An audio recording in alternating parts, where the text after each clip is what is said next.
A five-masted schooner sat hard aground on Diamond Shoals with every sail still set. Surfmen watched her from the beach for 4 days. No one left aboard.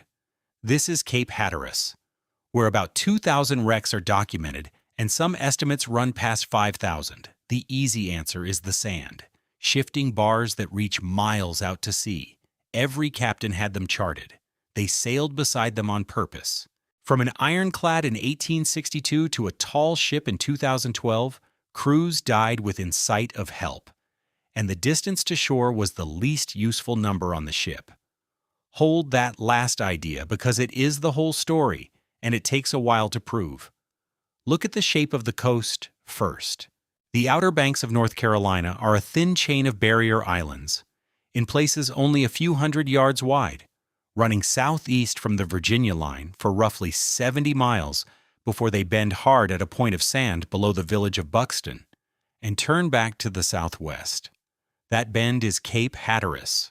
It throws the beach almost 30 miles out from the mainland, and the mainland here is not a solid coast, but a low, marshy shore on the far side of Pamlico Sound, a lagoon more than 20 miles wide in places and mostly shallower than a two-story building is tall.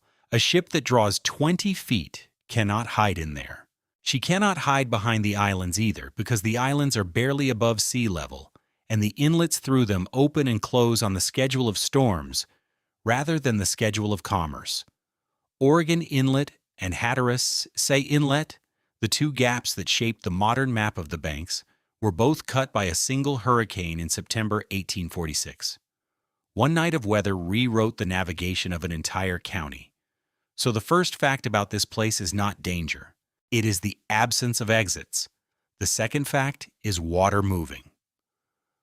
The Gulf Stream comes up from the Florida Straits along the edge of the continental shelf, a river of warm water miles wide and hundreds of feet deep, running north at somewhere between 2 and 4 knots depending on where you measure it.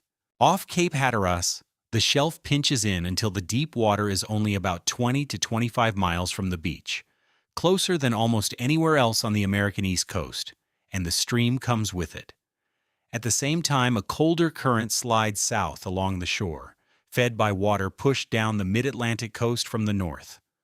Warm going one way, cold going the other. They meet at the Cape.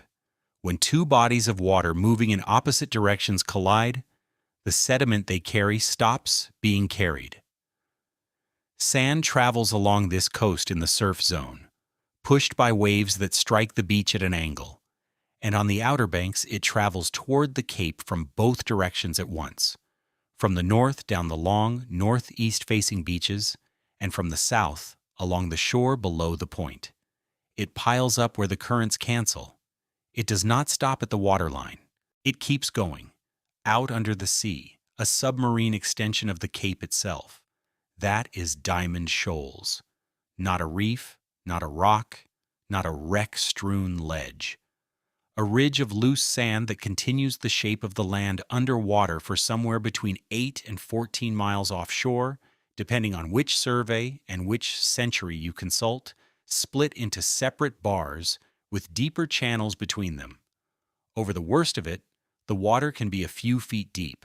100 yards to the side of that, it can be 60 feet deep. The line between the two is not marked by anything a lookout can see in the dark. Here is the part that matters, and it is easy to skip past. The bars move. Sand under moving water is not a landmark, it is a process. A hurricane can redistribute the outer bars in a single day. A hard winter of northeast gales can shift the shape of the shoal enough to make a printed depth meaningless. The chart is not lying to a navigator. It is telling him precisely what the seafloor looked like on the day a survey vessel ran her sounding lines across it, which may have been 3 years and 9 storms ago. He is reading a photograph and steering by it as though it were a window. That distinction has killed people here for 2 centuries, not ignorance, stale information, trusted for the right reasons. And the sea above the sand does something specific. A wave in deep water is a pulse of energy passing through the water, and it can be steep or gentle depending on how much energy it carries and how far apart the crests are. Push that same wave into shallow water, and the bottom starts to interfere with it. The wave slows down. The crests behind it catch up. The spacing shortens. The face grows steeper. And when the depth drops to roughly 1 1/3 times the height of the wave, the top outruns the base, and the whole thing collapses forward. Out on Diamond Shoals that happens miles from shore, over open water, with no beach in sight. Breakers stand up in the middle of the ocean, and between them, the water looks ordinary.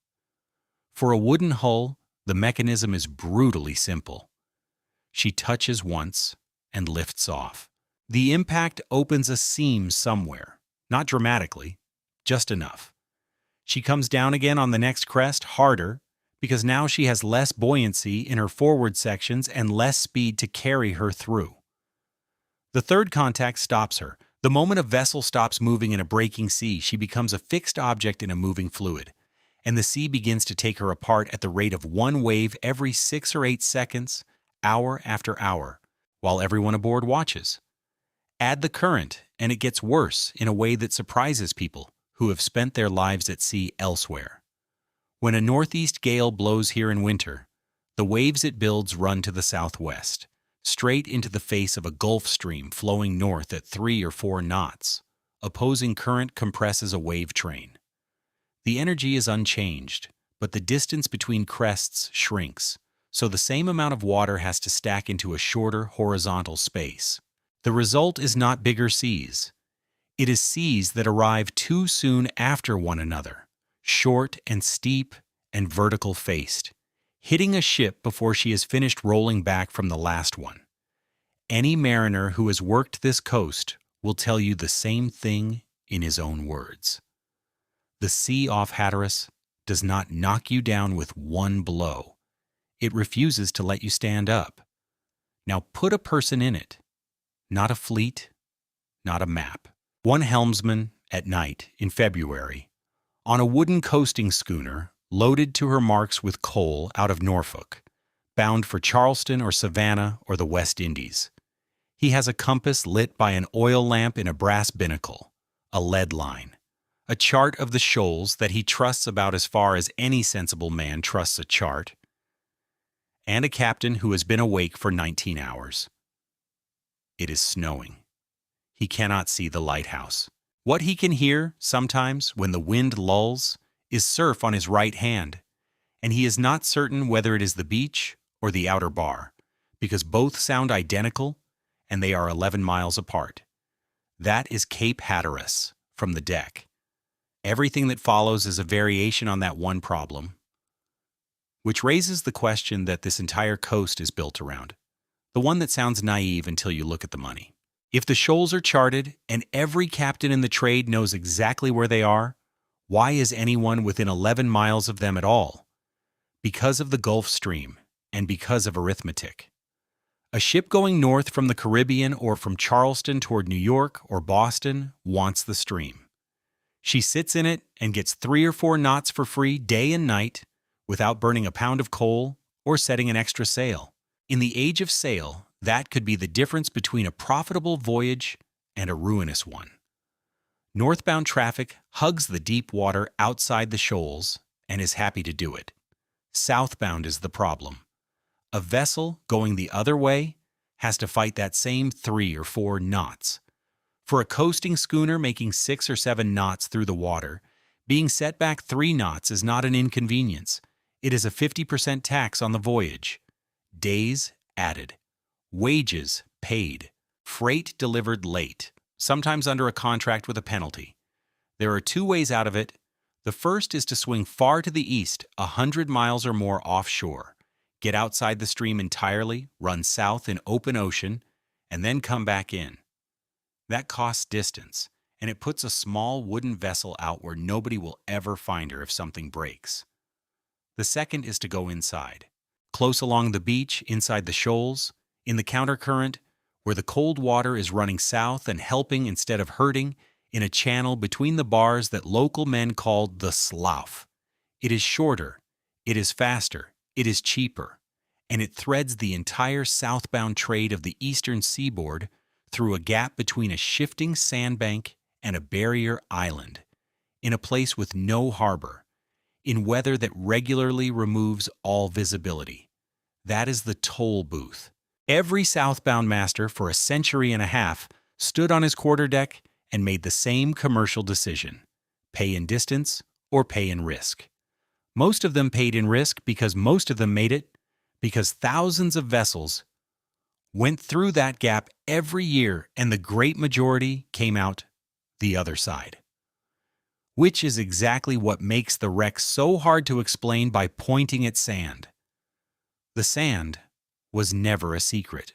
The route was a choice made deliberately by competent people for reasons that were correct almost every time. There was a third option, and the fact that people built it tells you how badly they wanted out of this water. If the Cape is the problem, go around the inside. Cut a canal from the Chesapeake down into the North Carolina Sounds, and a vessel can go from Norfolk to the interior of the state without ever putting her bow into the Atlantic. They did exactly that. The Dismal Swamp Canal opened to through traffic in 1805. The Albemarle and Chesapeake Canal, deeper and better sited, opened in 1859. Both exist in large part because rounding Cape Hatteras was expensive in hulls, cargo, and men, and because merchants were willing to pay for a ditch rather than pay the Cape. Both canals had the same limitation, and it is the limitation that keeps this story alive. They are shallow, narrow, and locked. They can carry shingles, lumber, small freight barges, and shallow draft craft. They cannot carry a loaded ocean-going schooner drawing 18 feet, and they cannot carry a steamer with 1,000 tons of coal in her. And those are the vessels that were dying. So the alternative route existed, and it served everyone except the traffic that actually needed it. That is a pattern this coast repeats with almost every fix it is offered. Even getting into the Sounds from the sea was its own tax. Ocracoke Inlet was, for most of the colonial and early national period, the main gate between the ocean and the North Carolina interior, and the gate had a bar across it. A ship too deep to cross had to stop and unload part of her cargo into smaller boats before she could get over, which is a process called lightering, and it costs time, money, and a second round of handling in exposed water. There were pilots stationed there to take vessels across, and an entire village, Portsmouth, was founded on the sand beside the inlet in the 1750s for no other reason than to do this work. Portsmouth is empty now, not damaged. Empty. When the 1846 hurricane opened Hatteras Inlet and Oregon Inlet, the traffic gradually moved. Ocracoke Inlet shoaled and lost its importance, and the village's reason to exist evaporated. The last permanent residents left in 1971. The buildings are still standing, maintained by the National Park Service, and you can walk through a village that was killed by the migration of a sandbar. That is what it means to say the geography here is not scenery. It reorganizes human settlement on a scale of decades. And then there is fog, which is the mechanism that turns all of this from a navigation problem into a lottery. Warm, moist air sits over the Gulf Stream. A few miles inshore, the coastal water in winter and spring can be dramatically colder, and the temperature difference across that boundary can be extreme over a very short distance. Move the warm, humid air over the cold water, and it cools below its dew point, and the moisture condenses. That is advection fog. And off Cape Hatteras, it can form fast, sit for days, and be dense enough to hide a lighthouse from a ship a mile away. Look at when it does that. The fog is thickest exactly at the boundary between the two currents, which is exactly where the shoals are, which is exactly where a navigator most needs to see something. The coastline is removed from the equation at the precise moment the coastline becomes critical. The life-saving service understood this so well that it ran beach patrols by day as well as by night whenever the weather was thick, because a ship coming ashore in fog at 11 in the morning was every bit as likely as one coming ashore at midnight. which is the appropriate place to talk about the lighthouse because the lighthouse is the fix everybody assumes solved this. A tower went up at Cape Hatteras in 1803. It was too short, and its light was too weak, and mariners said so continuously and bitterly for half a century. A United States naval officer is on record describing it as the worst light in the world. It was raised and fitted with a first-order Fresnel lens in the 1850s, which helped, and the complaints continued. And in 1870, the government finally built the tower that stands today, a brick column nearly 200 feet high, the tallest of its kind in the country, painted in the black and white spiral that makes it identifiable by day. It is a magnificent piece of work, and it did save ships. Here is what it cannot do, and no lighthouse anywhere can. A light is a bearing, not a position. Seeing the Hatteras light tells a navigator the direction of one known object. It does not tell him his distance off, which is the number that decides whether he clears the shoals or hits them. And estimating distance from a light at night is guesswork that improves with experience and never becomes reliable. It is invisible in fog, which is when he needs it most. It is invisible in heavy rain and spray. And it says nothing whatsoever about where the outer bar has moved to since the last survey. So the most famous navigational aid on the American coast, at full strength on a clear night, gives a captain one line of bearing toward a hazard whose edges are not where the chart says they are. That is the state of the art for most of the 19th century, and the traffic through the gap kept increasing, and the gamble kept paying, voyage after voyage, for the overwhelming majority of the ships that took it. So what happens on the voyages where it does not pay? There were people who could read it. That is the part usually left out of the wreck stories, and it changes the shape of the whole thing. The families who lived on these islands, the ones who called themselves bankers, were not passive spectators to the traffic going by. They were fishermen, boatmen, pilots, mail carriers, and when a vessel came ashore, they were salvors. And every one of those trades depended on a skill that cannot be printed. They read the water. Not poetically. Operationally, the way a mechanic reads an engine note. The color of the sea over a bar is different from the color over a slough, a paler green where the sand is close. And in the right light, a man standing on a dune can trace the outer edge of a shoal for miles, the way you would trace a road. The surf tells you more. A breaker forming and reforming in the same place, day after day, is a bar holding steady. A break that has crept 200 yards north since last month is a bar that is migrating.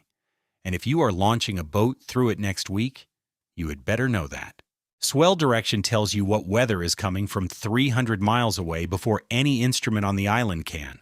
A long, low, slow swell out of the southeast with a falling glass in August is a hurricane somewhere off the Bahamas, and it arrives a day and a half before the wind does. They knew where the deep spots were on the inside route because they fished them. They knew which inlet had shoaled after the last blow because they had taken a boat through it. They knew that a certain slough opposite a certain hummock of dune was usually good for 8 feet at half tide, and they knew when it stopped being good because they lost a skiff in it. None of this was written down in any form a passing captain could buy. It lived in a few hundred people spread along 100 miles of sand, and it was updated continuously because they were out in it every day. Now hold that against the other side of the transaction. A schooner comes down from the Chesapeake with a charter to deliver coal, a crew signed for the run, an owner in Baltimore watching the calendar, and a master who has been past Hatteras 20 times and has a chart printed in 1873. He does not have the current bar positions. There is no mechanism by which he could have them. The information exists in the heads of people standing on the beach he is trying not to hit, and there is no way to move it to him at the speed he is traveling. That gap between knowledge that is local and continuous and traffic that is transient and scheduled is the second layer of this thing, and it is more dangerous than the sand. Because the banker's system had one feature the ships could not copy. It could wait. If the bar looked wrong, a banker did not go out.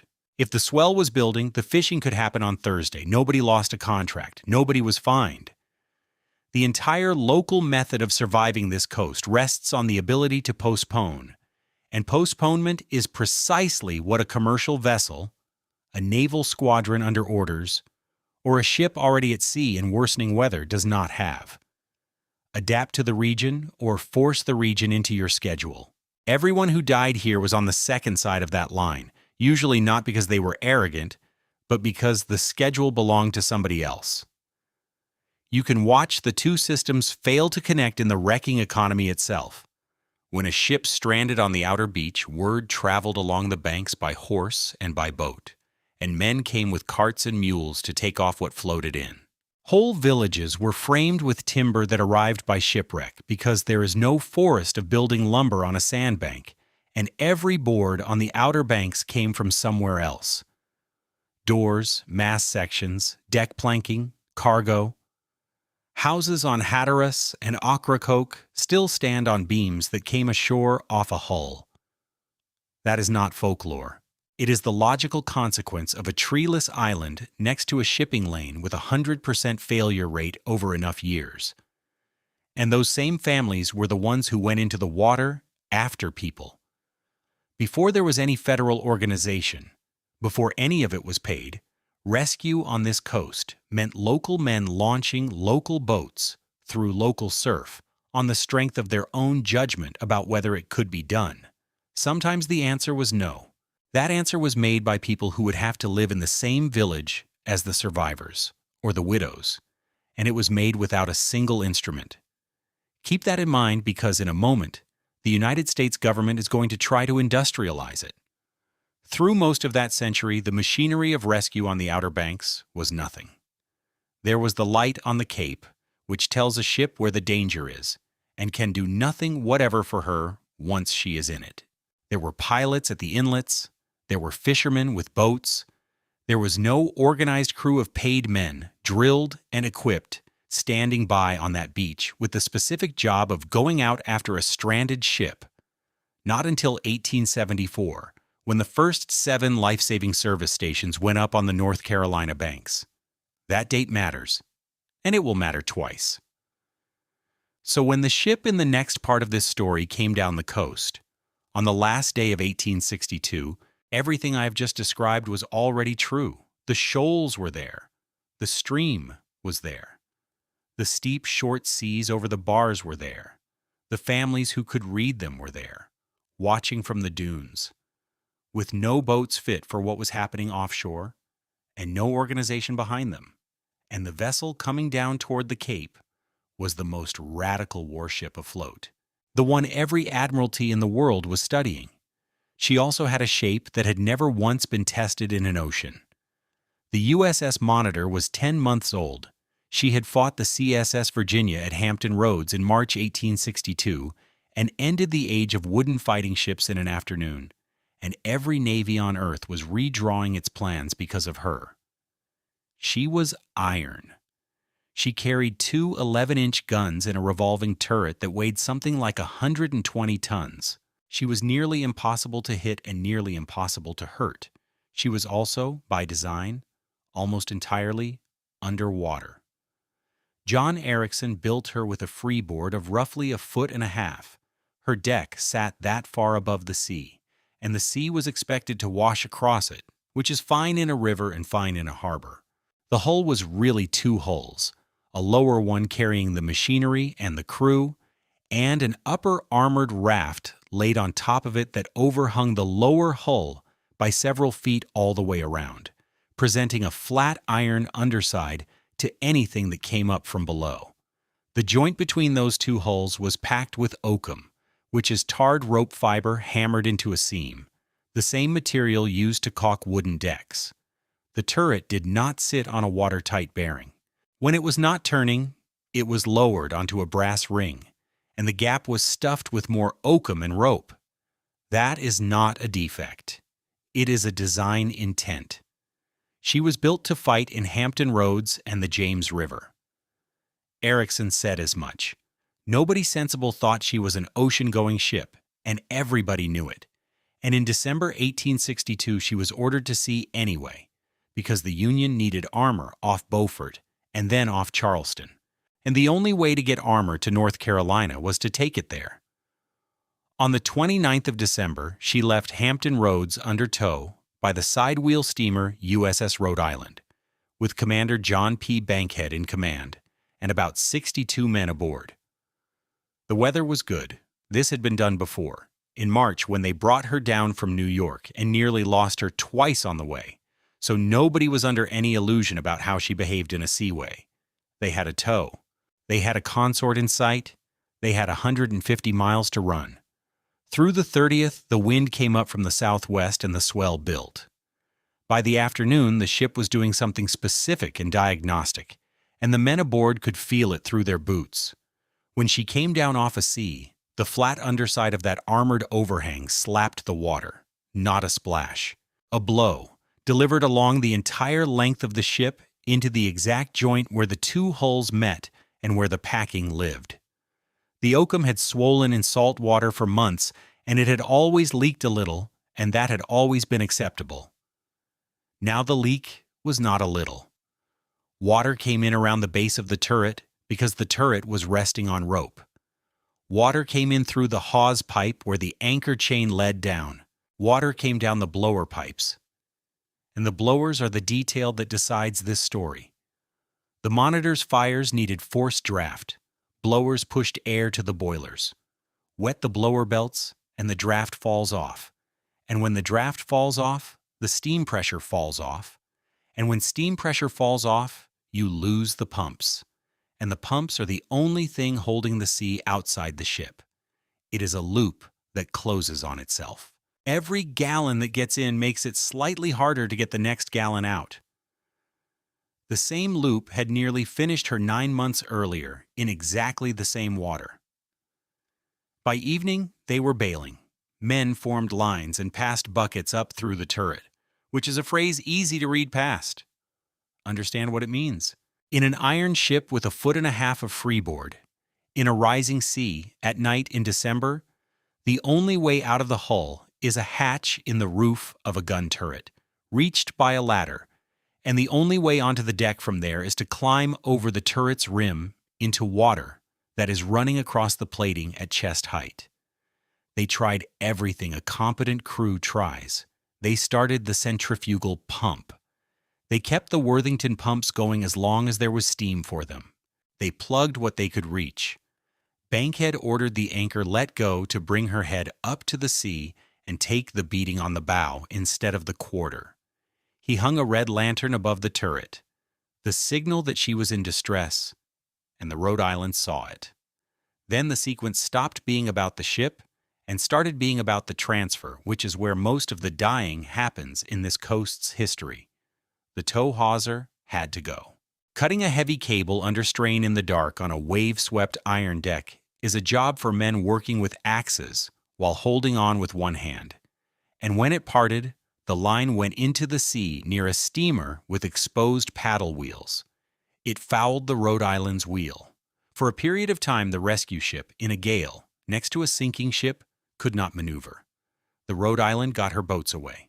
They rowed across to a vessel whose deck was already awash, which meant there was nothing to come alongside except a wall of iron with a breaking sea over it. Boats were stove in against the hull. Men jumped and were swept off the deck between the turret and the boats in the dark. And the sea here was the short, steep, close-spaced kind this cape manufactures, arriving before anything had time to recover. Master's mate Rodney Brown of the Rhode Island took a boat back into that repeatedly.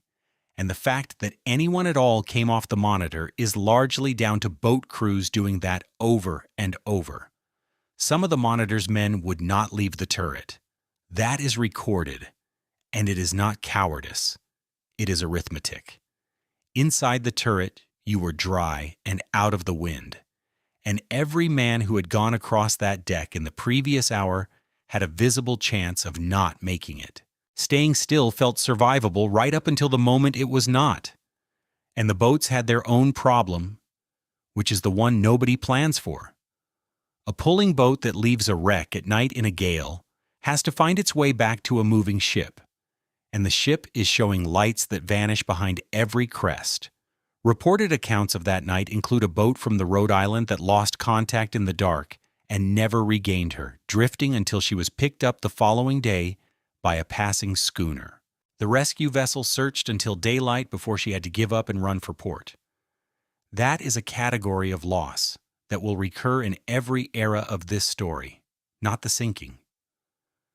The interval afterward, when people are alive, in the water or in boats, correctly located by nobody, being moved by a current at 3 knots, while the search starts from where they used to be. The Red Lantern went out around 1:30 in the morning on the 31st of December, 1862. 16 men of about 62 were gone. Surgeon Grenville Weeks, who survived and lost part of a hand in the escape, published an account of the night the following year. And the picture he leaves is not of a battle with the sea, but of a slow, orderly, losing accounting exercise. Water in, water out, and the second number falling. Now the part that should change how you read everything that comes after. The Monitor never touched Diamond Shoals. She was not driven onto a bar.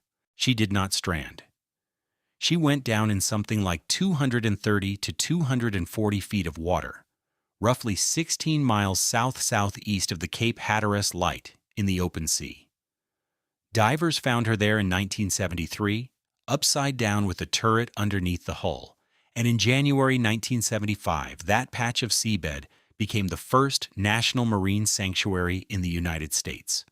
Her anchor came up in 1983, her engine in 2001, her turret in 2002. Inside the turret were the remains of 2 of her crew, buried at Arlington in 2013 with their names unknown. So the sandbars did not kill the most famous ship on this coast. The Sea State did. The water off the Cape, worked up by wind against a strong current over a narrow shelf, was enough on its own to find the one weakness in a vessel that could not be sunk by gunfire. Which means the hazard is bigger than the thing on the chart. And it means the standard defense against a hazard on a chart, which is to stay away from it, does not work here because the dangerous zone is not the shoal. It is the whole approach to the Cape, and the approach is where the shipping lane is. 14 years after the Monitor, a different United States warship would take that lane on purpose, for a completely rational reason, and put herself 200 yards from a beach with a life-saving station on it. And the station would be empty. On the 23rd of November, 1877, the USS Huron cleared Hampton Roads and turned south. She was an iron-hulled screw gunboat, 2 years old, one of the newer ships in the fleet, and her orders sent her to the Caribbean for survey work. Commander George P. Ryan had a routine passage in front of him down a coast the Navy had used for a century. He also had the same arithmetic problem as every southbound master on this coast. Outside, the Gulf Stream would be pushing against him at 3 knots or better. A steam gunboat can fight that, but she fights it by burning coal, and coal is money, distance, and endurance for the work at the far end of the voyage. Inside, close along the beach, the water runs the other way. Ryan took the inshore lane. That decision was not reckless. It was the standard professional choice made by naval officers and merchant masters alike thousands of times a year, on the reasoning that the coast is straight, the lighthouses are lit, and an iron steamer with a compass and a lead line can hold a safe offing in the dark. The compass is where it came apart. A magnetic compass in an iron ship does not point at magnetic north. The iron of the hull itself generates a field, and the error changes with the ship's heading, so every iron vessel carries a deviation table worked out by swinging her through the compass points and recording the difference. The table has to be right, and it has to be applied correctly every watch by tired men doing arithmetic in a lamp-lit chart room. The inquiry into what followed centered on a navigational error of exactly this kind. The Huron thought she was further offshore than she was. Weather was thickening through the evening, wind and rain out of the east, sea building against the beach. Around 1:30 in the morning on the 24th of November, she struck bottom about 200 yards off Nag's Head. 200 yards. Call it the length of 2 city blocks. On a calm day, a competent swimmer covers that in a few minutes. She hit going ahead, which drove her on, and the sea immediately began doing what the sea does to a stopped vessel. She was hard aground on a bar with breakers marching over her, and she began to list. Her boats were on the exposed side, and the surf destroyed them. Men went into the rigging because the rigging was the only place above the water. Some tried the swim, and this is where the 200-yard figure stops meaning anything, because between the ship and the beach was a bar and a trough, and water pouring back off the beach through that trough in a hard onshore sea moves fast enough to hold a strong man in place until he stops trying. Ensign Lucian Young, one of the survivors, worked to get a line to the beach and was commended afterward for it. Ryan died. So did 97 others. The reported number of men aboard varies between about 132 and 141 depending on the source, and the muster confusion of the period is part of the record and worth stating rather than smoothing over. Somewhere around a third of the ship's company lived. Now the fact that made this a national scandal instead of a national tragedy. 2 miles down the beach stood a United States life-saving service station. It had a boat. It had a beach apparatus, a line-throwing gun, and a breeches buoy, which is a canvas pair of trousers rigged to a life ring that runs out to a wreck on a hawser and brings men back one at a time. The distance to the Huron was well inside the reach of that gear. Every man in the rigging could, in principle, have been taken off before breakfast. The station was locked and empty. Not because anyone was negligent, because Congress funded the North Carolina stations for an active season that began on the 1st of December, and this was the 24th of November. The crews were not hired yet. The keepers' men were at home, in their own villages, doing their own work, 6 days from the start of their season. Read that again with the rest of the story in mind. The variable that killed the Huron's crew was not the sand, not the current, not the compass. Those things put the ship on the bar. What decided how many people died on the bar was whether there were 6 paid men in a building 2 miles away on the 24th of November instead of the 1st of December. That is the reversal this coast keeps delivering, and it is the reason the distance to shore is worthless as a measure of safety. Proximity does not rescue anyone. Capability rescues people, and capability has an operating schedule, a budget line, and a staffing calendar. The beach filled with local people at first light. They pulled men out of the surf. They could not reach the ship. Without a boat capable of being launched through that surf, and a trained crew to pull it, the willingness of 40 people standing on a dune is worth nothing at all. And everyone standing there knew it while they watched. The Huron is still there. She lies in about 20 feet of water a couple of hundred yards off the beach at Nag's Head, and in 1991, North Carolina made her the state's first historic shipwreck preserve, with a mooring buoy and an interpretive marker on the beach. On a calm summer day, you can swim out from the sand with a mask and look down at an iron gunboat where 98 men died, and be back on your towel inside an hour. In good weather, it is a swim.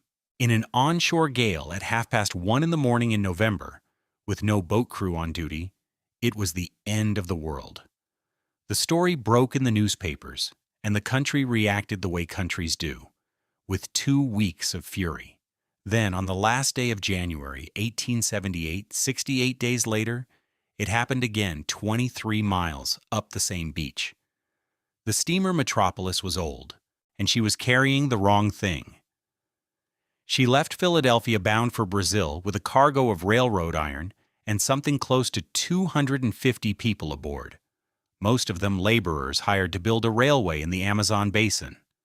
Not passengers in the ocean liner sense, working men who had signed a contract for a job 11,000 miles from home, and who had no reason to know anything about the ship they were riding in. Railroad iron is the worst cargo a tired wooden hull can carry. It is dense, it is heavy for its volume, and it concentrates enormous weight low and in a small space, so the ship rolls hard and quick, and every roll works her fastenings. She began to leak. The pumps could not stay ahead. The cargo shifted, which changes the ship's angle and makes the leak worse. And once that spiral starts in a wooden hull at sea in winter, there are only two endings, and the master gets to choose which one. Captain J.H. Anchors chose the beach. That is the correct decision, and it needs saying plainly, because it looks like a mistake from the outside. If your ship is going to sink, you would rather have her sink in 10 feet of water against a shore than in 100 fathoms. Every mariner on this coast knew that. It is exactly why so much of the wreckage of the Outer Banks lies on the beach instead of on the bottom. Damaged ships steered for the sand on purpose, because the alternative was worse. Look at the trap that logic walks into. There is no harbor, so the only shallow water available to a sinking ship is surf. So the standard response to a leak converts a marine casualty into a stranding, in breakers, with the whole crew still aboard, which is precisely the situation this coast is worst at surviving. The safest thing to do puts you in the most dangerous place. That is not bad luck. That is geography with no exits, doing its arithmetic on you. She struck on the morning of the 31st of January, 1878, about 100 yards off Currituck Beach, roughly 23 miles north of where the Huron had gone ashore 10 weeks earlier. She began breaking up immediately. A life-saving station stood a few miles down the beach, and this time there were men in it. They came. Understand what coming meant. The beach apparatus travels in a cart, loaded with a bronze gun, powder, projectiles, a faking box of coiled shot line, a hawser, a sand anchor, blocks, and a breeches buoy. And the whole assembly weighs several hundred pounds, and it is dragged by hand or by horse along soft sand in a gale for miles. Accounts of the response describe the crew arriving and then failing to get a line aboard, with too little powder for the gun among the reasons given. 85 people died within sight and shouting distance of a beach crowded with people who had come to help. Roughly 160 lived, many of them by going into the surf and being pulled out at the waterline by residents who waded in after them. 2 disasters. 10 weeks.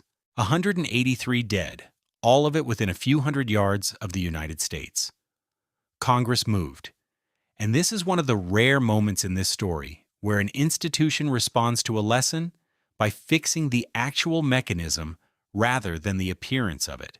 In June 1878, the Life-Saving Service was reorganized as a separate agency under Sumner Kimball, with real money behind it. Stations multiplied along the Outer Banks until there were something on the order of 29 of them strung down the barrier islands. The season was lengthened. Crews were properly hired, properly paid, and drilled to a schedule. And the design of the system tells you that somebody had studied the failures very carefully. The stations were spaced roughly 6 or 7 miles apart because the whole strategy depended on patrolling.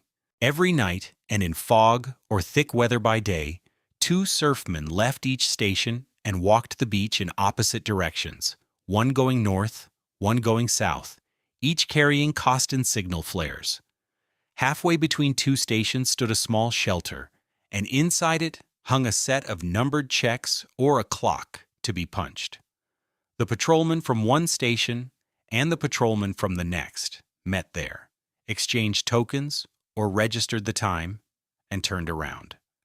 That exchange is the whole point. It made it physically impossible for a man to skip his patrol without another station knowing by morning. So a vessel coming ashore anywhere on 100 miles of beach had at worst a few miles and a few minutes between her and a man with a flare. He burned it. The red light told the ship someone had seen her, which matters more than people realize, because a crew that believes nobody knows they are there makes different and worse decisions. Then he ran for the station. The gear had improved too. In 1878, the service adopted the Lyle gun, a short bronze smoothbore of about 185 pounds that fired a 17-pound iron projectile with a light line attached. And in good conditions, it could put that line across a wreck up to something near 600 yards away. The line was coiled in a faking box in a pattern that let it run out without snarling, which is the kind of unglamorous detail that decides whether people live. The wreck's crew hauled on the shot line to bring out a heavier whip line, then a hawser, which was set up ashore on a sand anchor buried in the beach and lifted clear of the water on a crotch pole. Then the breech's buoy went out, and men came back one at a time, dunked, freezing, but alive. 600 yards. Remember that number, because it is the outer edge of the entire 19th century rescue system, and Diamond Shoals reaches 8 to 14 miles. If the wreck was too far out for the gun, the only remaining option was to launch a boat, and the regulations were merciless about that.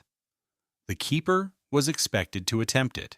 He was not permitted to decide from the beach that the sea was too heavy to try, and if he declined, he had to justify it afterward to a service that assumed an attempt was owed. The famous version of that rule, the one repeated in every station on the coast, was that you have to go out and you do not have to come back. That sentence is usually quoted as heroism. Read it again as policy. It means the United States built a rescue system whose defining feature was that the rescuers were required to enter the exact conditions that had just destroyed a ship, in a wooden pulling boat, at night, through breakers, because there was no other tool that worked. That system saved thousands of lives on this coast.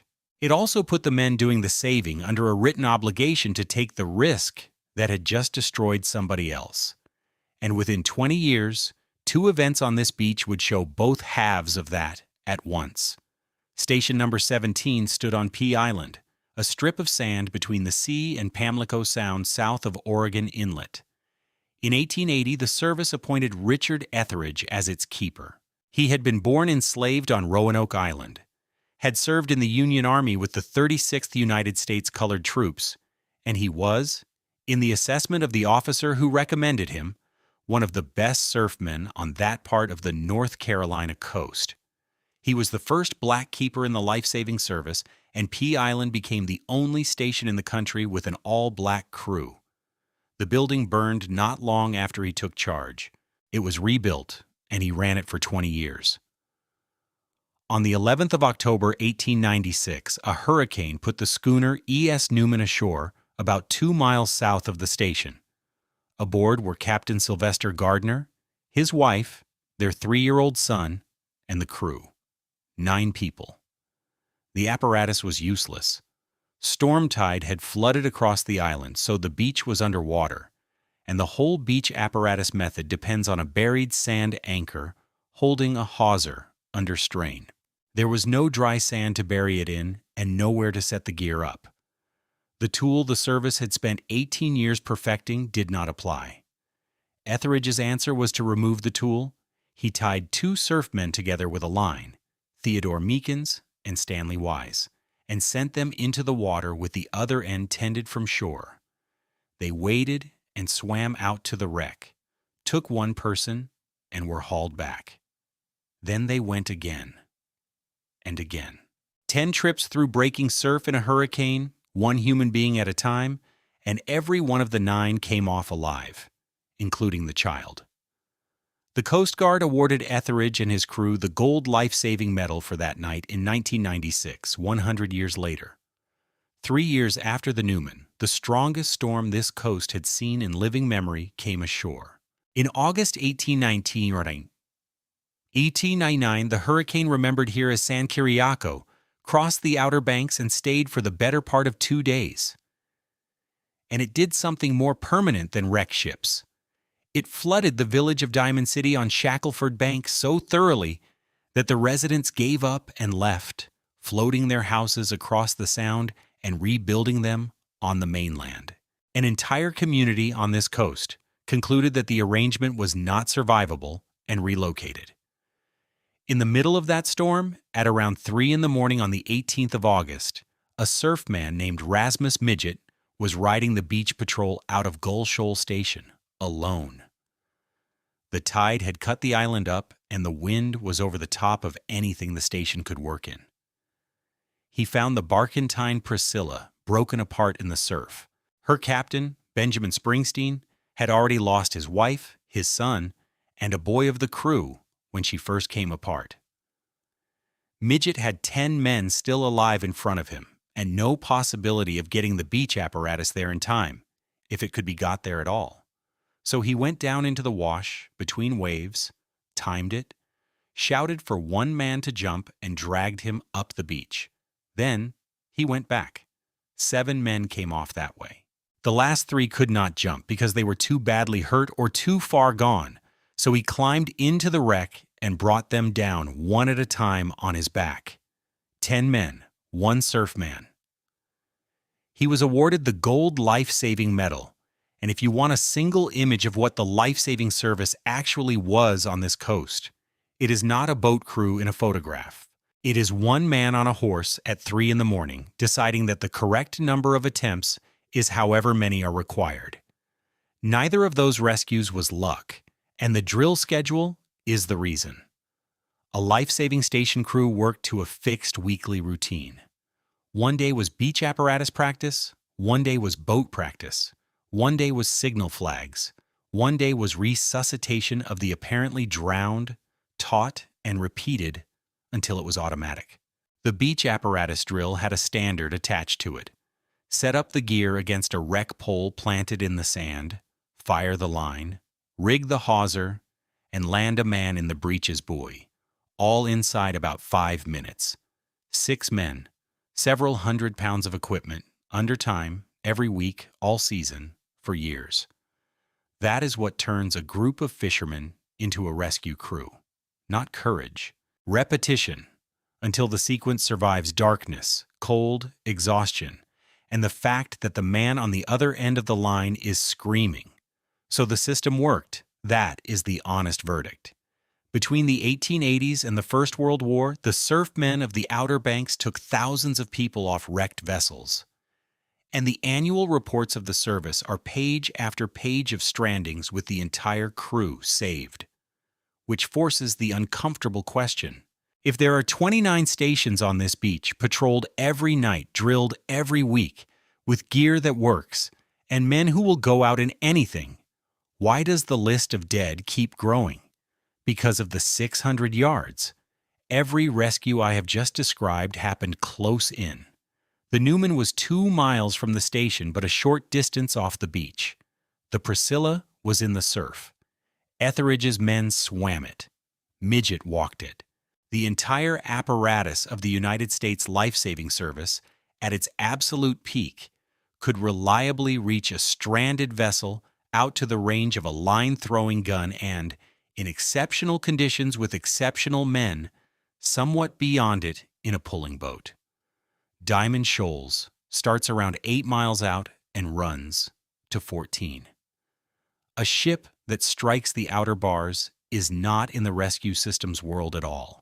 She is on the far side of a belt of breaking water that a surfboat has to cross in both directions, and there is no beach out there to launch from, and no dune for a patrolman to see her from.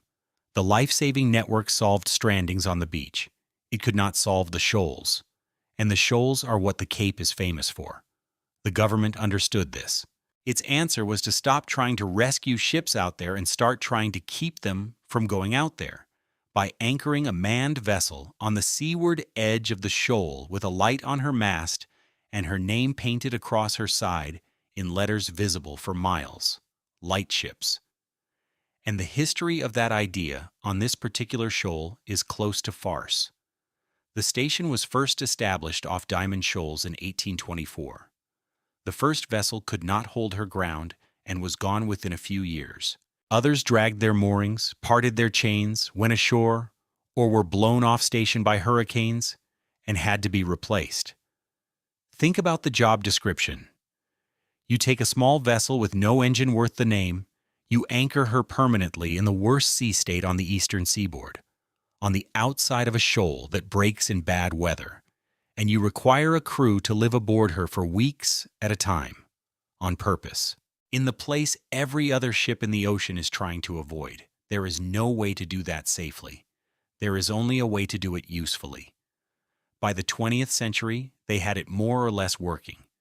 A steel light ship with a powerful light, a fog signal, and something new, a radio, which turned a passive marker into a station that could talk.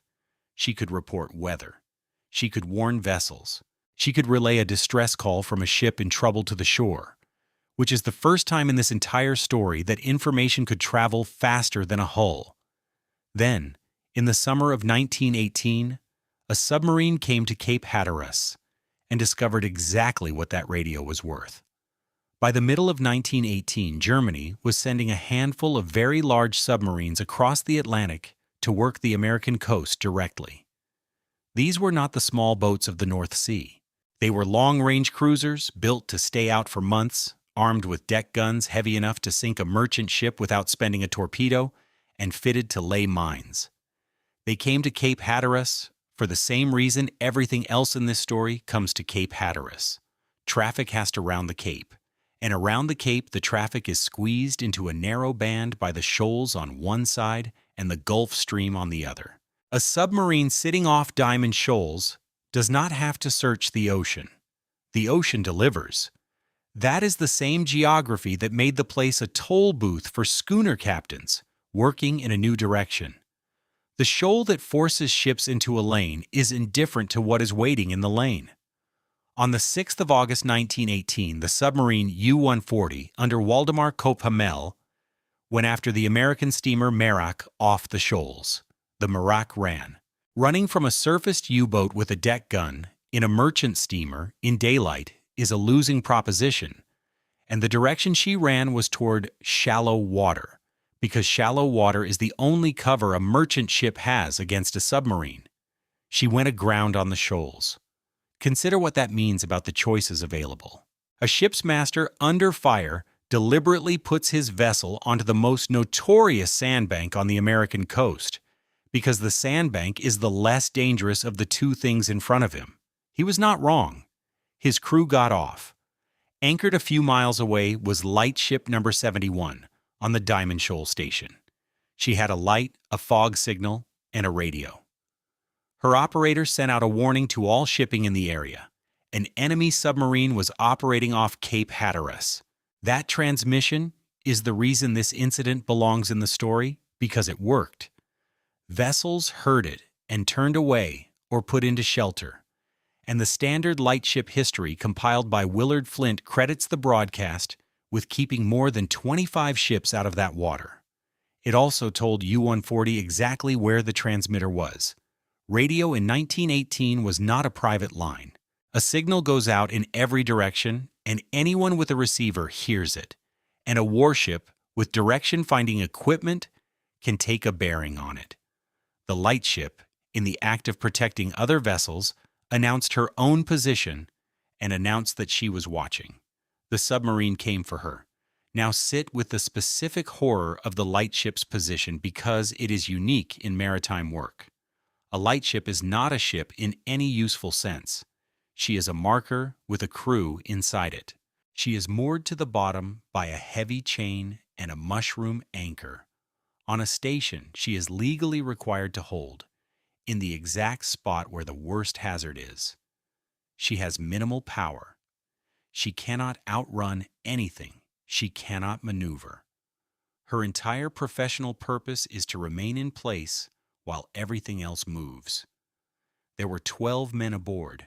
U-140 closed and opened fire with her deck gun. The lightship had nothing to answer with. The shelling took out the radio room and killed the ship's ability to speak. The crew abandoned into their boat and pulled away, and U-140 finished the lightship with gunfire.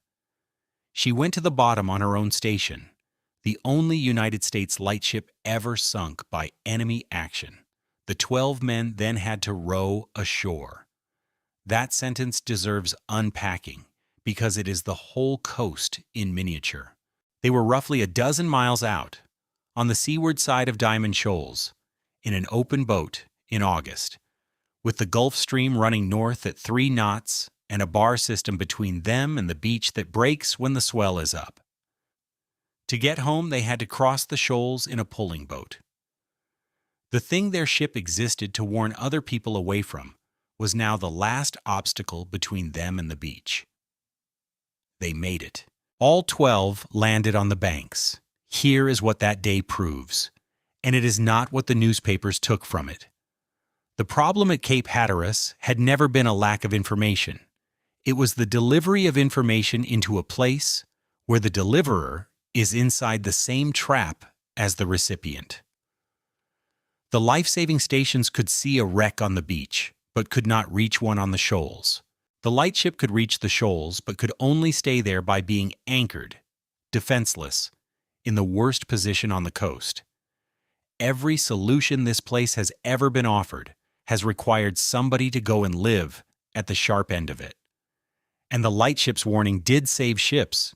That is not a small thing, and it should be stated without irony.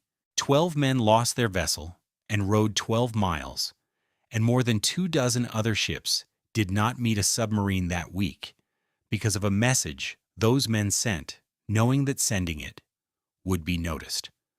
10 days later, and about 25 miles up the same beach, the second half of that idea played out on the water in front of a village, and it produced what is probably the most extraordinary piece of boat handling this coast has on record.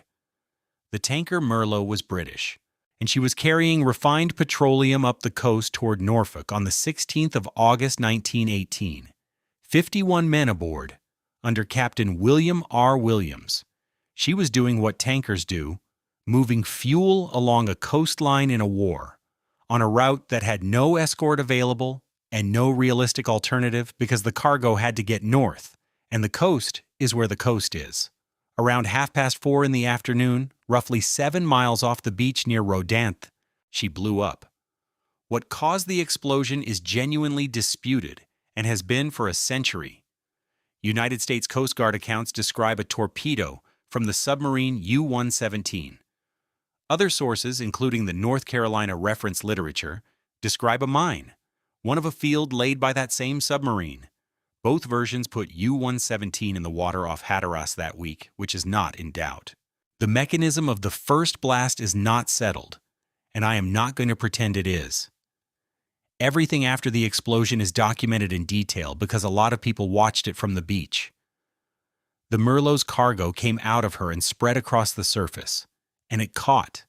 This is the specific nightmare of a tanker casualty, and it is worth being precise about because it is not fire on a ship. It is fire on the sea, floating, moving with the wind and the swell, covering acres, and it does not care that the ship has sunk out from under it. Her crew got boats away into that. One of them capsized. At the Chicamacomico station in Rodanthe, Keeper John Allen Midget Jr. saw the smoke. He had 6 men and a 26-foot power surf boat number 1046. Motorized rescue boats were relatively new in the service, and the difference between an engine and 6 men on oars in this exact situation is the difference between a rescue being conceivable and not. First, he had to get off the beach. Accounts of that afternoon put the surf at something like 15 feet. And a surf launch is not a matter of shoving a boat into the water. The boat is run down the sand on a carriage or skidded, held head-on to the sea, and driven out through the break at the one moment when the sequence of waves allows it. And if you time it wrong, the boat is thrown back onto the beach on top of the crew. Midget's crew were knocked back and had to try again before they got clear. Then they ran 7 miles offshore toward a fire. Consider what they were actually driving. Surfboat 1046 was a wooden boat with a gasoline engine in it. They were taking a wooden boat with fuel aboard into a burning petroleum slick to look for men. The heat off a surface fire like that is not a background condition, it is a physical wall. And the smoke sits low over the water and removes visibility at exactly the moment you need to find small, dark objects floating. They found 6 men first, clinging to an overturned lifeboat inside the fire. To get to them, the boat had to go through a gap where the swell had parted the flames, take the men off, and come back out the same way. Then they found a second boat and a third, and began the slower work of collecting and towing them clear. 42 of the 51 came home. 9 did not. And then the rescue was still not over, because everybody had to be landed. That meant bringing a loaded boat back in through the same 15-foot surf that had thrown them back on the way out, and it could not be done in one trip. They ran men to the beach and went out again, over and over, and they finished somewhere around 11 at night. 6 men and 1 boat working from mid-afternoon into darkness. Midget and his crew, Zion Midget, Arthur Midget, Clarence Midget, Leroy Midget, and Prochorus O'Neill all received the Gold Life-Saving Medal. Years later, they were awarded the Grand Cross of the American Cross of Honor, a decoration given to fewer than a dozen people in its entire existence. 5 men named Midget in 1 boat. That is not a coincidence, and it is the thread from earlier in this story pulled tight. The life-saving service on the Outer Banks recruited from a handful of banker families, Midgets and Etheridges and O'Neills and Grays, because those families produced men who had grown up reading this water and handling boats in it. The federal government did not train surf men from nothing. It hired an existing body of local knowledge and gave it equipment and a payroll. Now the trade-off, because this is the point in the story where technology genuinely changes the map, and it is important to be honest about how far it changes it. The engine extended the rescue radius. Every shore-based rescue before 1918 in this story happened within shouting distance of the sand, because a pulling boat with 6 exhausted men in a heavy sea has a very short, effective reach and no ability to fight a current on the way home. A motor surf boat could go 7 miles out, work for hours, tow loaded boats, and come back. That is a genuine expansion of what is possible, and it saved 42 lives on one afternoon. The engine did not touch the surf. The launch was the same. The landing was the same. The bar was in the same place. The crew still had to make the judgment that had been made on this beach for 100 years, which is whether the thing can be done at all today. And there was still no answer to that except a man looking at the water. So by the end of the First World War, the coast had reached a kind of equilibrium. There was a light on the Cape. There were lightships offshore when the Navy and the lighthouse service could keep them there. There were stations every few miles with drilled crews and, increasingly, engines. Radio existed. The system was as good as any coast in the world had. 2.5 years later, a 5-masted schooner came ashore on Diamond Shoals with her sails set. And every single one of those capabilities was available, and none of them made any difference at all. The Carroll A. Deering was 2 years old and enormous. Built at Bath, Maine in 1919, 5 masts, better than 250 feet of hull. She was the kind of vessel American yards were still turning out after the war because sail was cheap to run, and there was coal to move. She was a working ship, not a relic. In the summer of 1920, she loaded coal at Norfolk for Rio de Janeiro under Captain William Merritt, with his son as first mate. Merritt got sick on the way south. They put into Lewis, Delaware, and both Merritts left the ship, and the owners had to find a master at short notice. They found Willis B. Wormel, 66 years old, a retired Maine shipmaster who had been at sea most of his life. The first mate they signed was Charles B. McClellan. That substitution is where the trouble in the record begins, and it needs to be described exactly as it survives, because everything after this point has been embroidered by 90 years of retelling. The Deering delivered her coal at Rio and sailed for Barbados in ballast, arriving in January 1921. In Barbados, McClellan drank and talked. He complained in public that Wormel's eyesight was failing, and that he, McClellan, was doing the navigation. He was arrested and spent a short time in custody, and Wormel arranged for his release and took him back aboard, which is what a master with a schedule and no replacement mate in a foreign port does. Witnesses in Barbados testified to all of this afterward. What none of it establishes is what happened at sea. She left Barbados on the 9th of January 1921, bound north for Hampton Roads in ballast. On the 28th or 29th of January, she came up on the Cape Lookout lightship, anchored off the shoals about 70 miles southwest of Hatteras. A man hailed the lightship from the Deering's quarterdeck. He was described as thin, with reddish hair, and with a foreign accent. He called across that the schooner had lost both her anchors off Cape Fear and asked that it be reported to the owners. Two things about that exchange matter enormously, and both are easy to miss. The first is what he said. A sailing vessel's anchors are not equipment. They are her only brake and her only emergency stop. If the wind fails and a current sets her toward a shore, the anchors hold her. If she needs to lie safely off a coast in bad weather, the anchors hold her. A big schooner without ground tackle, working north along a lee shore in winter, has lost the single option that saves ships in exactly the situation she was about to be in. That message was not a routine formality. It was a vessel telling the world she had one fewer way out. The second is who was standing where. The lightship's master, Captain Jacobson, noticed that the Deering's crew were gathered on the quarterdeck. And on a merchant sailing ship of that era, the quarterdeck is the officer's territory. Crew loitering aft is unusual enough that a professional mariner remarks on it. He also noted the hail did not come from an officer. He could do nothing with either observation. The Cape Lookout lightship's radio was out of order. Sit with that for a second, because it closes a loop from 3 years earlier. In 1918, a lightship off this coast used her radio to warn shipping, and the standard history credits that broadcast with turning more than 24 vessels away from a submarine. In 1921, a lightship off this coast had the one piece of information that might have mattered and no working way to pass it on. The technology existed. It was installed.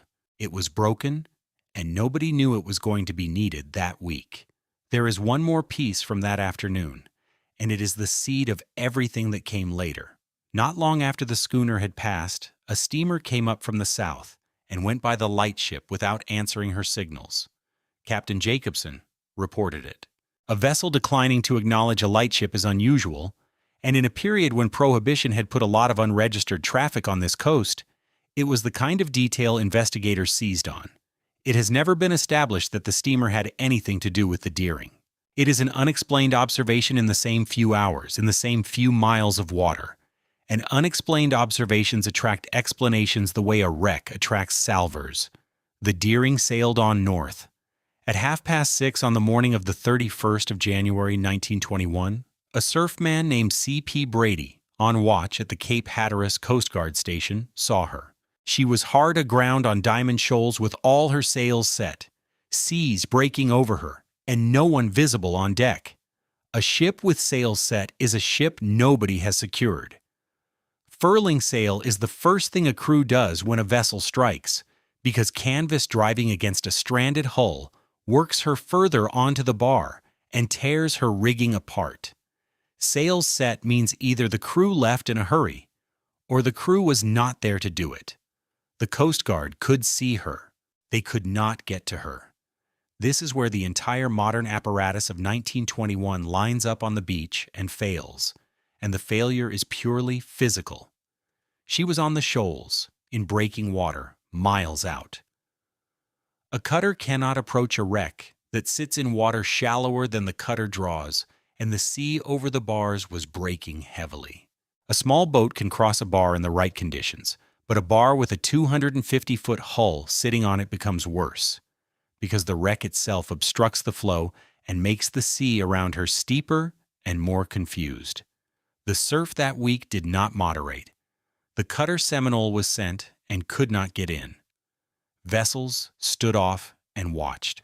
Motor surf boats existed by now, the same type that had run 7 miles into a burning oil slick 3 years earlier, and they still could not make a safe approach to a hull sitting in breakers on the outer bars. 4 days. From the morning of the 31st of January to the 4th of February, the United States government looked at a stranded ship and could not put a man aboard her. When the wrecking tug rescue finally got a boarding party on, the ship was empty. No crew. No bodies. Both lifeboats gone. The ship's log gone. The navigational instruments gone. The ship's papers and the crew's personal effects gone. The steering apparatus was damaged, and the binnacle had been knocked about. In the galley there was food out, the makings of a meal in preparation. Ship's cats were still aboard and alive. What empties a ship without sinking her? The country decided it wanted an answer, and the machinery that came down on this question was extraordinary for a merchant vessel. 5 federal departments took part, coordinated under Herbert Hoover at the Department of Commerce, with the Navy, Justice, Treasury, and State all involved. Wormel's daughter, Lula Wormel, pushed the investigation forward and kept it in the newspapers when official interest sagged. It ran into 1922. The theories ran the whole distance: mutiny, on the strength of McClellan's drinking and his talk in Barbados; piracy, because Prohibition had begun the previous year, and rum runners were working the coast, and a big schooner is a useful thing to steal; Bolshevik seizure, a theory that got serious attention because another vessel, the steamer Hewitt, had gone missing in the same waters at roughly the same time, and because the Era had an appetite for it. Then a man in Buxton named Christopher Columbus Gray produced a bottle with a note in it, claiming the Deering had been boarded and taken by an oil-burning vessel. For a while the handwriting appeared to check out, and the piracy theory hardened into near fact. Gray eventually admitted he had written it himself. He had been hoping the notoriety would get him a job. The investigation closed with no conclusion. It is still closed with no conclusion. There is a plainer reading, and it came from people who worked this water. Captain R.L. Gaskill argued that the answer was the surf and the boats, that the Deering struck the shoals in the dark, that her crew did what crews do and abandoned into the ship's boats, and that the boats did not survive the crossing of the bars. A loaded open boat leaving a stranded hull at night in a winter sea, trying to cross 8 to 14 miles of breaking shoal water, is not a rescue. It is an attempt with poor odds, and the men on that beach had watched it fail before. That explanation accounts for the missing boats, the missing crew, and the absence of bodies, because this coast does not reliably return people. It does not explain the missing log and instruments as neatly, though a crew abandoning ship takes the papers and the chronometer if there is time. And time is exactly what a stranded vessel sometimes has plenty of before the weather turns. I am not going to hand you a solution to the Deering. Nobody has one. The honest position is that the last confirmed sighting was a man on a quarterdeck reporting lost anchors to a light ship that could not pass the message on, and the next confirmed fact was an empty vessel on the shoals at dawn 3 days later. In March 1921, the hull was blown up where she lay, because a wreck on Diamond Shoals is a navigation hazard in its own right. Pieces of her came ashore on Ocracoke, and part of that wreckage is still on the island. What the Deering proves is not a mystery. It is a distance. She was about 12 miles from a Coast Guard station that saw her at first light on the first morning. 12 miles with cutters, motorboats, trained crews, and radio ashore. And for 4 consecutive days, that 12 miles behaved exactly as if it were 1,000. 21 years later, the same 12 miles would fill up with ships on fire, night after night, in view of people standing on the beach eating dinner.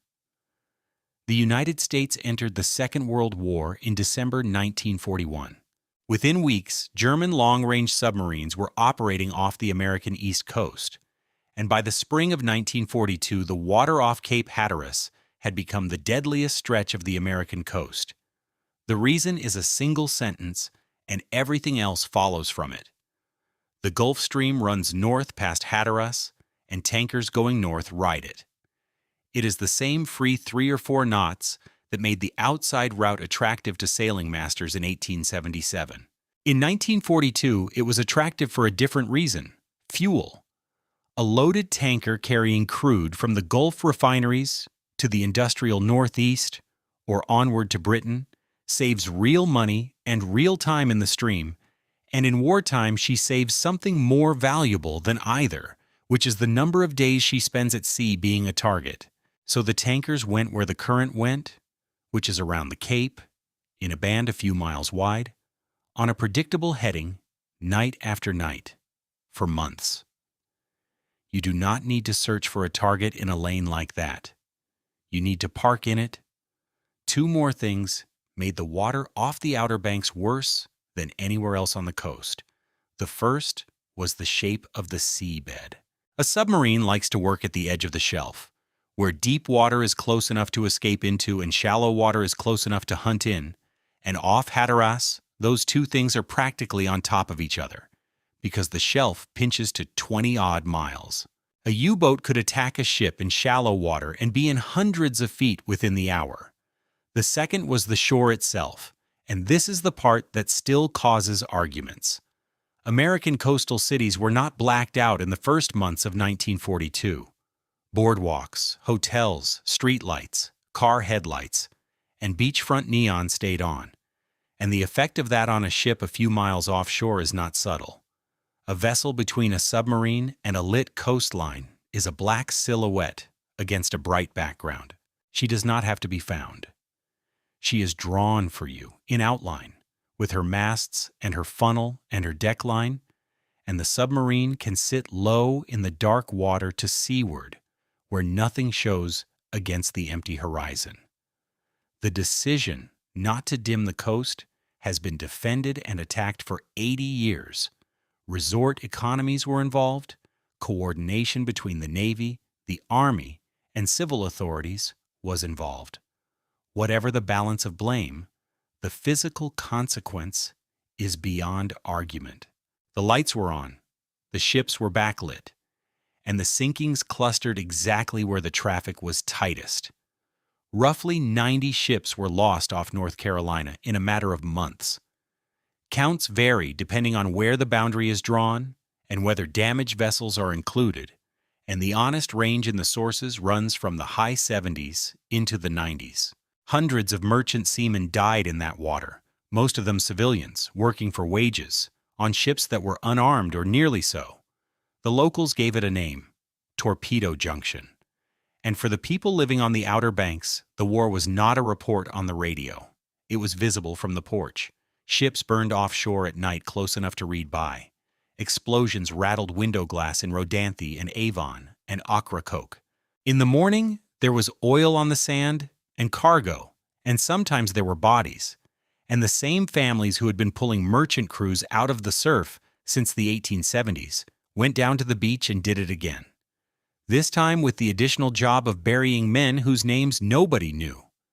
Notice the pattern repeating with new equipment. In 1918, a submarine came to this cape because the shoals funnel traffic. In 1942, a fleet of them came for the same reason. The geography did not change. Only the scale of what it delivered changed. Now put yourself on the bridge of one of those tankers, because the human position here is genuinely awful, and it is usually skipped. You are a merchant officer. Your ship is loaded with crude oil or refined product, which means she is not a ship carrying a dangerous cargo. She is a dangerous cargo with a hull around it. You have no escort because the Navy has almost nothing available on this coast in early 1942, and what it does have is committed elsewhere. You may have a gun aft and a crew of merchant seamen given a few hours of instruction on it, or you may have nothing. You are ordered to keep to a route that everyone, including you, knows is being watched.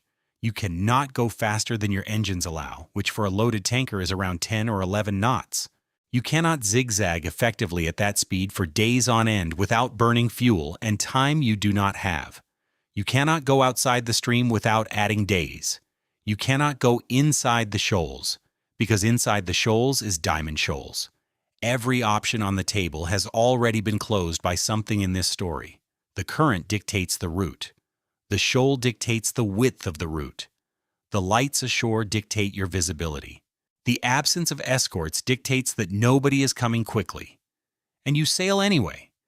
Because the alternative is that the fuel does not arrive. And in 1942, that is not an abstraction. It is aircraft not flying and factories not running. And the men doing it were not sailors in the naval sense. They were merchant seamen, civilians on articles, signing on for a voyage at a wage, with no rank, no uniform, and at the start of the war, very little in the way of benefits if they were killed. The casualty rate in the American merchant marine during the Second World War is frequently cited as proportionally the highest of any United States service in that war. And the sinkings off North Carolina in 1942 are a large part of the reason. What is genuinely hard to absorb is that they went back. Men were torpedoed, pulled out of the oil, landed at Norfolk or Morehead City, given clothes, and signed on to another ship inside a week to run the same coast again. Some were sunk 2 and 3 times. That is the human component of the supply chain, and it does not appear anywhere in a discussion of tonnage.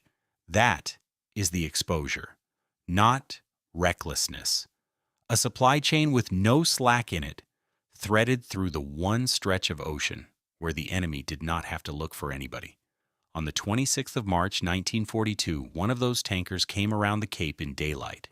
And what happened on her bridge in the following 4 minutes is one of the cleanest examples on this coast of what people actually do when the ship is already lost.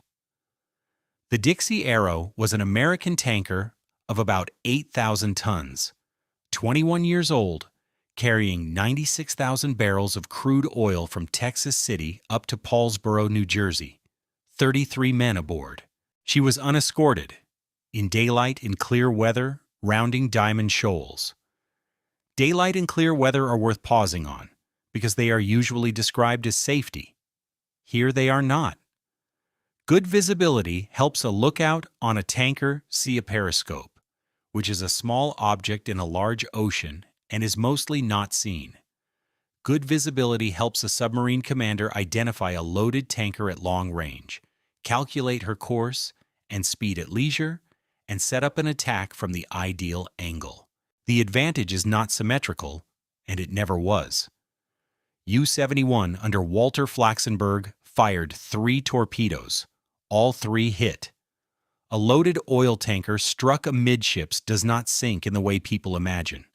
She tears open along the line of her cargo tanks, and the cargo comes out and ignites. And within seconds, the middle of the ship, which is where the bridge and the accommodation are, becomes the center of a fire that is being fed by the ship's own contents. The people aft, by the engine room, are separated from the people forward, on the bow, by a burning gap that cannot be crossed. 8 men were on the forecastle head, at the very front of the ship, and the wind was carrying the fire straight up the deck at them. The Dixie Arrow was still moving. A ship with way on her creates her own wind, and her heading determines where the flames go, which means that the direction the ship is pointed is, at that specific moment, the only variable in the world that matters to the men on the bow. Oscar Chappell was an able seaman, and he was at the wheel. He put the helm over and turned her.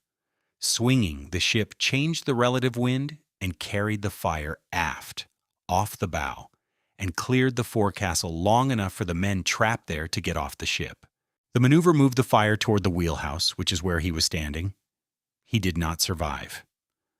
22 of the 33 did. There is a temptation to narrate that as a heroic instant. And it deserves better than that, because what it actually shows is a professional making a technically correct decision under conditions that gave him no personal option. The ship was lost from the moment the torpedoes hit. There was no version of the next 10 minutes in which the Dixie Arrow floats. The only thing still under human control was the geometry of the fire, and the only person positioned to change that geometry was the man holding the wheel. He used the last available control input for the benefit of people he could not see and would not meet. The objective on that ship changed in about 4 seconds, from delivering 96,000 barrels of crude to New Jersey to moving flame 20 degrees to the left.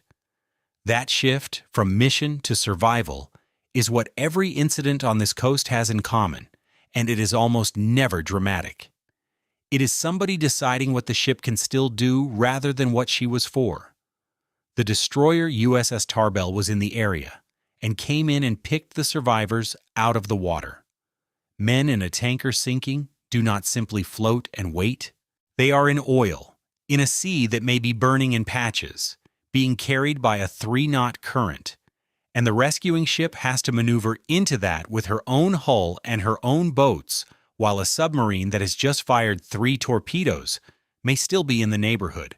A destroyer stopping to pick up survivors is a stationary target. The Tarbell did it anyway and took 22 men off. The United States later named a Liberty ship for Oscar Chappell. The Dixie Arrow is still there, in about 90 feet of water off Hatteras, and divers go down on her in the summer. That is one of the strange facts of this coast in the modern era. A significant portion of the wrecks are shallow enough to visit, and the water over them in July is warm and blue and clear, because the Gulf Stream that put the ships there also brings clarity and tropical fish. People pay to swim through a hull that killed 11 men in 4 minutes. The Dixie Arrow adds something the earlier incidents in this story do not. Everything before it was a contest between a vessel and the sea, where the sea supplied the force and the geography supplied the constraint. Here the geography supplied the ambush, and a person supplied the force, and the human response, the seamanship, the rescue, the decision-making, was identical to what the surfmen had been doing since 1878. The coast did not care what was doing the damage. It only ever contributed the same 3 things: a route nobody could leave, no shelter to run to, and help that had to come a long way. And the war made the third one worse than it had been in a century, because now the rescuers were targets too. Britain had been fighting submarines for 2.5 years by the spring of 1942, and had something the United States badly lacked: small, slow, sturdy escort vessels and crews who knew how to use them. So the Royal Navy sent 24 armed trawlers over to help cover the American seaboard. Converted fishing boats, a few hundred tons, a gun forward, depth charges aft, and men who had already done this in the North Sea. One of them was His Majesty's trawler Bedfordshire, based at Moorhead City, working the water off Cape Lookout and Hatteras. On the night of the 11th of May 1942, U-5-8 found her. She sank with all 37 men aboard. Bodies came ashore on Ocracoke. 4 were recovered. 2 could be identified: Sub-Lieutenant Thomas Cunningham and Ordinary Telegraphist Stanley Craig. Cunningham had been ashore days earlier and, according to North Carolina accounts of the episode, had handed over some British naval ensigns to an American officer who needed them for exactly this purpose: the burial of men washing up on the beach. One of those flags was used at his own grave. The 4 are buried on Ocracoke Island in a small plot beside a road, and that ground was set aside for Britain in perpetuity. The Union Jack flies over it. The Coast Guard keeps it. That cemetery is the correct memorial for this entire coast, and not because it is moving, because of what it demonstrates. The men in it came 4,000 miles to protect ships off North Carolina and were killed by the thing they came to stop. And the local people who buried them were doing the same work their grandparents had done for the crews of the Huron and the Metropolis, which is receiving the sea's output on the beach and dealing with it. A month later, the pattern repeated with an American vessel, and the details are harder to forgive. USS YP-389 was another converted fishing trawler in United States Navy service, assigned to patrol a defensive minefield off Diamond Shoals. Her 3-inch gun was out of action.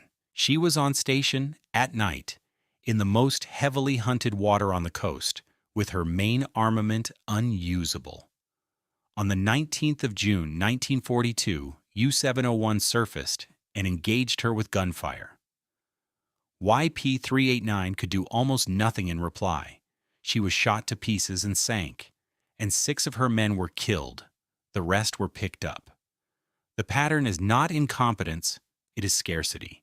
In the first half of 1942, the eastern sea frontier had almost nothing to patrol several hundred miles of coast with, so the Navy used what floated: trawlers, yachts, anything with a hull and a radio. There was even a volunteer force of civilian sailboats and fishing vessels, crewed by yachtsmen and commercial fishermen, patrolling offshore with small arms and orders to report contacts. They called it the Hooligan Navy. Its actual value was that it filled the ocean with eyes at a moment when there were no ships to spare. All of this says one thing about rescue, and it is the thread that runs from 1877 straight through to the present day. The number that has never worked on this coast is distance. 200 yards did not save the Huron's crew. 12 miles kept the Deering unreachable for 4 days. In 1942, a torpedoed tanker could be 6 miles off a beach lined with houses, and the men in the water were still hours or days from help. Because being close to land is meaningless if the thing that has to reach you is scarce, slow, or busy being sunk itself. And the war added a variable that had never existed before. Now the rescuer had a reason to hesitate. A merchant ship going down puts men into the water and broadcasts a position. Any vessel that responds is heading toward a known point where a submarine has just proven it is operating. Stopping to pick up survivors means going dead in the water in that spot, which is the single most dangerous thing a ship can do in a submarine war. Ships did it constantly on this coast, and every one of those decisions was a captain trading his own crew's odds against strangers in oil. The other side of that trade came in July. U-701, the same boat that had shot up YP-389, was found on the surface off Cape Hatteras on the 7th of July 1942 by an Army Air Force's patrol aircraft. The pilot, Lieutenant Harry Kane, attacked and sank her. Some of her crew got out, including her commander, Horst Dagen. They then spent roughly 2 days in the Atlantic in July, in the Gulf Stream, drifting, without a boat. They were eventually spotted and picked up. 7 men survived out of a crew of more than 40. Dagen lived, and after the war, he and Kane, the pilot who had sunk him, corresponded and eventually met. That episode is worth keeping because it strips away the flags. Once the ships are gone, everybody in that water is a person in a current with a limited number of hours, and the rescue problem is identical. Somebody has to see you. Somebody has to have an asset available, and that asset has to physically arrive before you stop being able to hold on. The Gulf Stream moves a body about 70 miles a day. A search that begins at a stale position is not a search of a point. It is a search of a moving corridor, and every hour of delay widens it. That arithmetic is the same in 1942 and in 2012, and we are going to watch it run one more time before this is over. One more thing was happening on that beach in 1942, and it closes a circle that opened in 1878. The Coast Guard put patrols back on the sand. Not surfmen looking for strandings this time, but armed beach patrols, on foot, on horseback, and with dogs. Walking the same barrier islands on the same schedule for the same reason the old stations had walked them. Because a stretch of coast that nobody physically covers is a stretch of coast where things arrive unobserved. In the Second World War, the things arriving were survivors, wreckage, oil, bodies, and the theoretical possibility of men landed from a submarine. The same beach, the same distance between shelters, the same walk in the dark. 60 years and 2 wars later, the United States had radar, aircraft, and radio direction finding, and it still ended up solving the Outer Banks the way it was solved in 1878 by sending a man to walk the sand and look. The immediate question in the middle of 1942, though, was simpler and more urgent. The shipping that fed the war was being cut apart in sight of American beaches, and the United States had almost no escorts to put out there. So what actually stopped it was not a weapon. 2 months before the Bedfordshire went down, there was a night when the equipment did work, and it is worth going back for because it shows exactly what the new technology could and could not do. USS Roper was an old destroyer, a flush-decked 4-stacker left over from the First World War. under Lieutenant Commander Hamilton Howe. In the early hours of the 14th of April 1942, she was off Body Island, near Nag's Head, and she had radar. Radar is the first tool in this entire story that solves the oldest problem on this coast. Every disaster you have heard about so far involved somebody not knowing where something was in the dark. The Huron's compass, the Deering in the night, fog that removes the coastline before the navigation gets critical.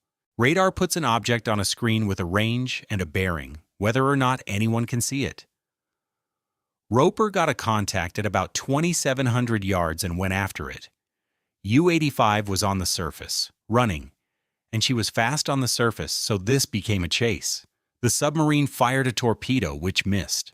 Roper closed, put a searchlight on her, and opened fire and hit her, and the U-boat's crew went over the side. Then Roper ran over the position and dropped depth charges. There were men in the water. 29 bodies were recovered the next morning, and there were no survivors, and they were buried at Hampton National Cemetery in Virginia. The reasoning given at the time was that a destroyer stopping in the dark in that water, with the possibility of a second submarine nearby, was offering herself as a target, and Howe would not do it. I am not going to editorialize past the record. State it plainly. The first U-boat sunk by a United States Navy warship in this war was destroyed off North Carolina, and nobody came off her alive. U-85 lies in about 100 feet of water off Nag's Head. People dive her. So radar worked. It found a submarine in the dark that no lookout would have seen, and it did it in the exact water where visibility had been killing people for a century. That is a genuine, permanent change in what is possible. Now the reversal, and it is the largest one in this story. Radar did not stop the slaughter off Cape Hatteras. Neither did aircraft, though they helped. Neither did new weapons. What stopped it was turning the lights off and putting the ships into groups. In the spring of 1942, coastal lighting along the eastern seaboard was finally ordered dimmed and then blacked out, which removed the backlighting that had been drawing every ship in outline for a submarine sitting to seaward. And in the middle of May, the Navy started running convoys up and down the coast on an interlocking schedule, Hampton Roads to Key West and back. With the escorts it had, however inadequate, gathering merchant ships into defended groups instead of letting them run alone. Neither of those is technology. A blackout is a decision to switch something off. A convoy is a decision about how to organize traffic, and it was not even a new idea. It was the answer the same problem had been given in the previous war. The sinkings off the American coast dropped sharply, and by the summer the submarines had gone to hunt somewhere easier. That is the most useful lesson this coast has ever produced, and it applies to everything that follows. The place had defeated better hulls, better lights, better guns, and better navigation for 2 centuries. The thing that finally reduced the losses in 1942 was a change in behavior, where ships went, when they went, who they went with, and what the shore did with its lights. The Outer Banks then had the quietest 60 years in its recorded maritime history. Not because the shoals moved, because the traffic changed. Coastal shipping shifted into big steel ships with radar and depth sounders and, in time, satellite navigation. The great fleets of small wooden coasters that used to thread the inside lane are gone, and with them, the category of vessel that used to fill the wreck lists. The lighthouse still turned. The Coast Guard still stood watches. Charter boats began running out of Hatteras and Oregon Inlet to fish the stream, and divers began going down on the wrecks, and the graveyard of the Atlantic became, for most people, a name on a museum in Hatteras Village, and a good day out in July. So that is where the system stands going into the modern era. Better ships, better electronics, fewer of the vulnerable ones, and a rescue service with helicopters. Which brings the whole thing to the last incident, and it is the one that ought to be impossible. No war, no fog, no compass error, No broken radio, no stale chart. A vessel that knew precisely where the storm was, precisely how strong it would be, and precisely when it would arrive, with satellite communications, a functioning engine room, and one of the busiest Coast Guard air stations in the country about 200 miles away. And she sailed straight at it, on purpose, with 16 people aboard. The ship was called Bounty, and she was a film set that had outlived her film. She was built in Lunenburg, Nova Scotia, in 1960, a full-rigged wooden ship made for MGM's remake of Mutiny on the Bounty, larger than the 18th century vessel she portrayed because a movie camera needed room to work. She was not a preserved historic ship. She was a working replica, and after the picture she spent 50 years as an attraction, a sail training platform, a charter, a presence at tall ship festivals, passing through several owners. Wooden ships are not maintained. They are continuously rebuilt. A hull like that consumes new planking, new frames, new fastenings, and new caulking forever, and the cost of that work never stops and never gets cheaper. She had been in a yard at Boothbay Harbor in Maine only weeks before, having planking replaced. Investigators would later have a great deal to say about the quality of the wood in her and the quality of that work. She also occupied an awkward legal position. She was not inspected the way a passenger vessel is inspected because she did not carry paying passengers in the regulatory sense. Her crew were largely young, largely unpaid or barely paid, drawn by the chance to sail a square rigger, and their level of sea experience varied enormously. Some had years, some had months. Her master was Robin Walbridge, 63, who had commanded her since the mid-1990s and knew her better than anyone alive. In late October 2012, Bounty was at New London, Connecticut, and the plan was to head south for the winter down to St. Petersburg, Florida. At the same time, Hurricane Sandy was coming up the western Atlantic, and the forecast for Sandy was not vague. This is the crucial technical fact of the whole episode, and it separates 2012 from every other year in this story. The National Hurricane Center had the storm's track and size well in hand days ahead. Its enormous wind field was understood. The expectation that it would run north up the seaboard and then turn hard into the coast was public, repeated, and broadly correct. Every prior disaster on this coast turned at some point on missing information, a chart 3 years out of date, a compass error nobody caught, fog, a lightship radio that did not work, a submarine nobody knew was there. In October 2012, the information was complete, free, and on the internet. On the 25th of October, Walbridge told his crew that Bounty was sailing. His reasoning has been reported consistently, and it was not nonsense on its face. A wooden ship tied to a dock in a hurricane is in danger from the dock. Surge lifts her, wind pins her, and she is destroyed by the very structure that is supposed to hold her. And this is a real and well-known hazard that has crushed a lot of vessels. Ships are, in general, safer at sea than trapped alongside in a storm. Walbridge also held that a sailing vessel could position herself relative to a hurricane, work the side where the winds would push her away rather than into it, and use the system's own weather to make a fast passage south. He told the crew that anyone who wanted to leave could leave. Nobody did. There it is again, in a form none of the earlier crews would have recognized. The Huron's men had a compass error. The Deerings had lost their anchors. The tanker crews of 1942 had no escorts. This crew had a fully accurate picture of what was ahead and stayed, because the man in charge had done this for 17 years and sounded like he knew exactly what he was doing. The NTSB later established something that removes the last available excuse. There was no schedule pressure. No contract required Bounty to be anywhere on a date. Nobody was going to lose money if she stayed put. The one factor that had driven almost every fatal decision on this coast for 2 centuries, the commercial clock, was simply absent.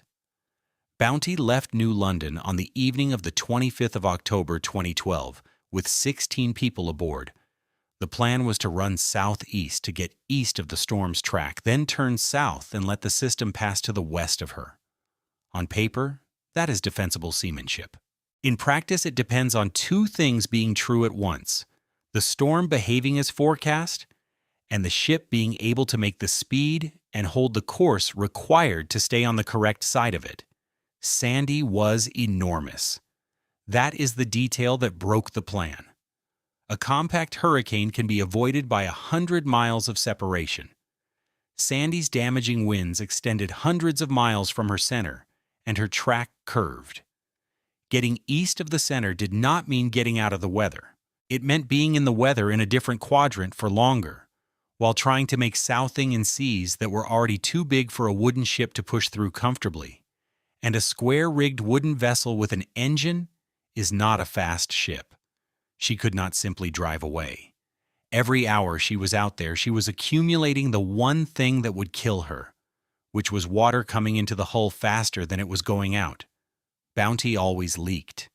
Every wooden ship leaks. Working the pumps is routine, and the crew knew the numbers on a normal day. And the numbers on the 26th and 27th of October were not normal and kept getting worse. By the 28th, the ship was in a losing accounting exercise, the same one the Monitor's engineers had run 150 years earlier, roughly 100 miles further inshore. Water in, water out, the second number falling. The way a wooden ship loses is almost never dramatic. It is a series of small mechanical betrayals, each of which would be a nuisance on a calm day. Bounty's bilge pumps clogged. A hull that has recently been worked on has debris in her bilges, sawdust and chips and dirt. And in a heavy seaway, all of that gets stirred off the bottom and delivered straight into the pump strainers. The pumps did not fail because they were bad pumps. They failed because they were doing exactly what they were designed to do, sucking whatever was in the bilge. And what was in the bilge blocked them. Water rose. It reached the engine room, and then the sequence went from difficult to unrecoverable in a way that would have been entirely familiar to the men bailing through the Monitor's turret. The generators drowned. Electrical power went. With the power went the electric pumps. The main engines stopped, and without the engines the ship could not be driven, which meant she could no longer be held with her bow into the sea. A vessel that cannot control her heading in big waves gets hit on the beam, and a wooden ship rolling heavily on her side works her seams, which lets in more water, which is the loop closing on itself again. The crew went to portable pumps and to buckets, in a ship that was now rolling violently, unlit, with people being thrown against fixed objects below decks. They kept at it for hours. That deserves stating clearly, because the popular version of this story compresses everything into a captain's error, and the crew of that ship fought for their vessel with the tools they had until there were no tools left. The distress went out on the evening of the 28th of October, and how it went out matters. It did not go out as a radio call from the ship to a station on the coast. Walbridge sent word by satellite email to the ship's owner ashore, and the owner contacted the Coast Guard. The first link in the rescue chain was a private citizen relaying a message from an office. That is a genuinely modern capability, and it is worth appreciating before we start listing its limits. Bounty could talk to anyone on Earth from 100 miles off Cape Hatteras in a hurricane. The Cape Lookout lightship in 1921 could not tell anyone that a schooner had lost her anchors. That is a real change. Now watch what the change could not do. The Coast Guard's 5th District ordered a launch, and an HC-130 turboprop lifted out of Air Station Elizabeth City in North Carolina, which flies search and rescue over this stretch of ocean, and is about as good as this capability gets anywhere in the world. The aircraft got out to the ship late that night, found her, and began circling. A fixed-wing aircraft can get there fast and stay a long time. It cannot pick anybody up. So the C-130 did the only thing it could do, which was to become the communications link and the eyes, orbiting above a ship that was slowly losing, in contact with the crew, while everybody waited for daylight. Waiting for daylight was Walbridge's decision, and it was the right one. Putting 16 people into inflatable life rafts at night in those seas, from a rolling ship, scatters them across miles of black water and makes the subsequent search nearly impossible. Abandoning at first light gives the helicopters something they can actually see. He planned to leave the ship at dawn. The sea did not wait for the schedule. At around 4 in the morning on the 29th of October, Bounty rolled hard over onto her side, and the crew went into the water before the organized abandonment could happen. People were thrown from the deck into rigging, into lines, into the sea, in the dark, in a hurricane, with the ship on top of them. Most of them got clear and got into the rafts. One decision made before that roll is the reason most of them are alive. The crew were put into immersion suits. A survival suit is an unglamorous piece of orange neoprene that makes a person clumsy and hot and ridiculous, and crews complain about wearing them, and in water that temperature it is the difference between hours and minutes. It also floats you, which matters enormously when you have just been thrown off a capsizing ship into breaking seas at night, and it makes you a large, bright object for an air crew to find at dawn, which matters more than everything else combined. Getting clear of the ship was the hard part. A square rigger on her beam ends is a web of rigging, lines, and spars lying in the water, and people were caught in it. Crew members had to work themselves out from under gear by feel while the hull rolled. Some of them were in the water before they reached a raft, and the rafts themselves had to be found and boarded in 30-foot seas. There was also an emergency beacon. When a ship's EPIRB activates, it transmits to satellites and gives rescue coordinators a position, and that position is the difference between searching an area and going to a place. 2 helicopters launched from Elizabeth City, MH-60 Jayhawks. And this is where the geometry of rescue on this coast asserts itself for the last time in this story. The scene was somewhere around 90 to 130 nautical miles southeast of Cape Hatteras, with the National Transportation Safety Board's figure near 110. Call it 200 miles from the air station by the route the aircraft had to fly. A Jayhawk is not fast. That flight takes well over an hour in still air, and this was not still air. Fuel is the ruthless part. A helicopter that flies 200 miles out has to fly 200 miles back, and it has to arrive with a legal and survivable reserve. And whatever is left in the middle is the entire amount of time it may spend over the survivors. That window is measured in tens of minutes. It is not extendable by courage. It is arithmetic performed before takeoff, and it dictates how many people a single aircraft can lift. That is why there were 2 helicopters, and it is why the operation still had to be done at speed. On scene, the surface wind was screaming, with gusts reported around 100 miles an hour, and the seas were running to something near 30 feet. Rescue swimmers Dan Todd and Randy Haba went into that water. Think about the mechanics of a hoist in those conditions. The helicopter has to hold a position over a life raft that is rising and falling, the height of a 3-story building every few seconds, while being blown sideways.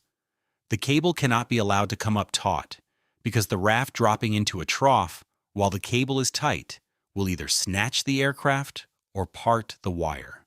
The swimmer goes down, swims to the raft, and moves one person at a time to the basket or the strop. Each cycle takes minutes. There is no way to take several people at once. They lifted 14. Claudine Christian, 42, was found in the water unresponsive. She was hoisted and flown in and pronounced dead at a hospital in Elizabeth City. Robin Walbridge was never found. The Coast Guard searched for days, covering something on the order of 12,000 square nautical miles, and suspended the search on the 1st of November. 12,000 square miles is the number that finishes this argument about distance, and it comes from the same current that has been running through this entire story. Anything floating off Cape Hatteras is being carried north by the Gulf Stream at up to 3 or 4 knots, and pushed by hurricane wind on top of that. A person in the water is not at a position. He is at a position multiplied by elapsed time, and the area that has to be covered grows as the square of the delay. That is why the search area was the size of a small country. Not because nobody knew where the ship was, because everybody knew where the ship had been.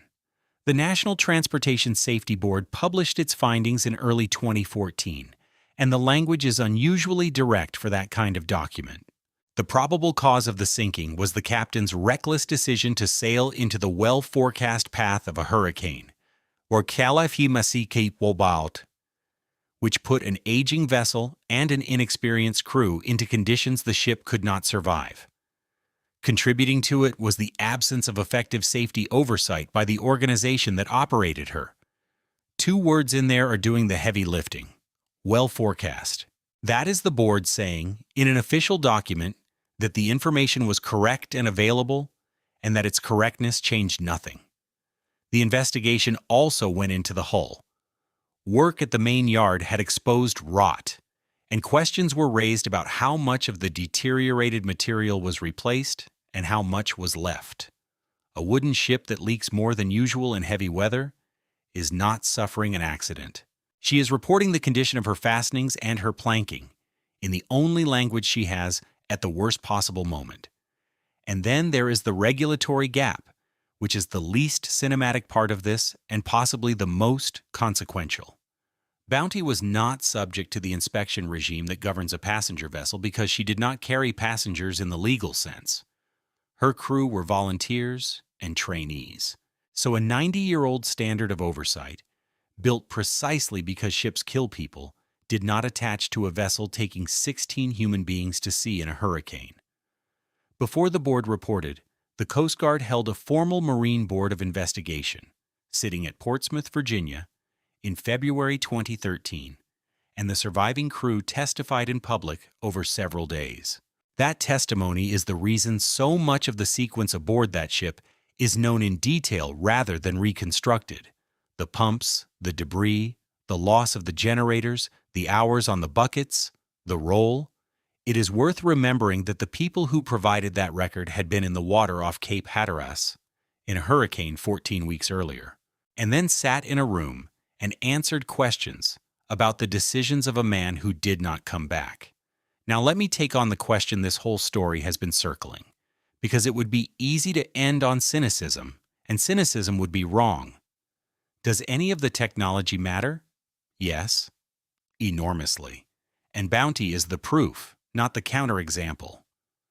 Run the same casualty in 1877. A wooden ship, 110 miles southeast of Cape Hatteras, loses power in a hurricane and rolls over at 4 in the morning. There is no distress message, because there is no way to send one. Nobody ashore knows she is out there. Nobody comes. The first indication that anything has happened is wreckage on a beach a week later, possibly nothing at all. And the entry in the record reads, sailed from New London in October, not heard from again. That is a very large fraction of this coast's history, ships that simply stopped existing.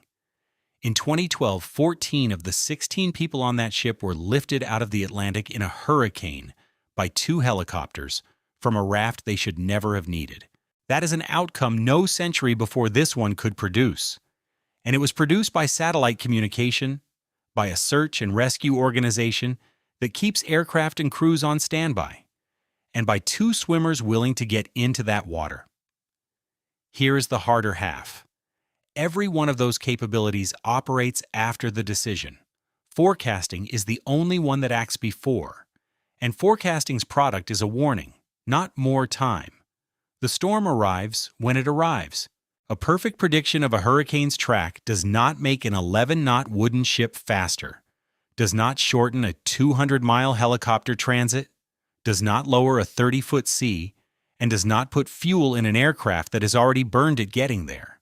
Perfect information does not shorten the flight. There is a further, uncomfortable dynamic that runs through modern operations everywhere, and it should be stated as the general pattern it is, rather than pinned on any individual.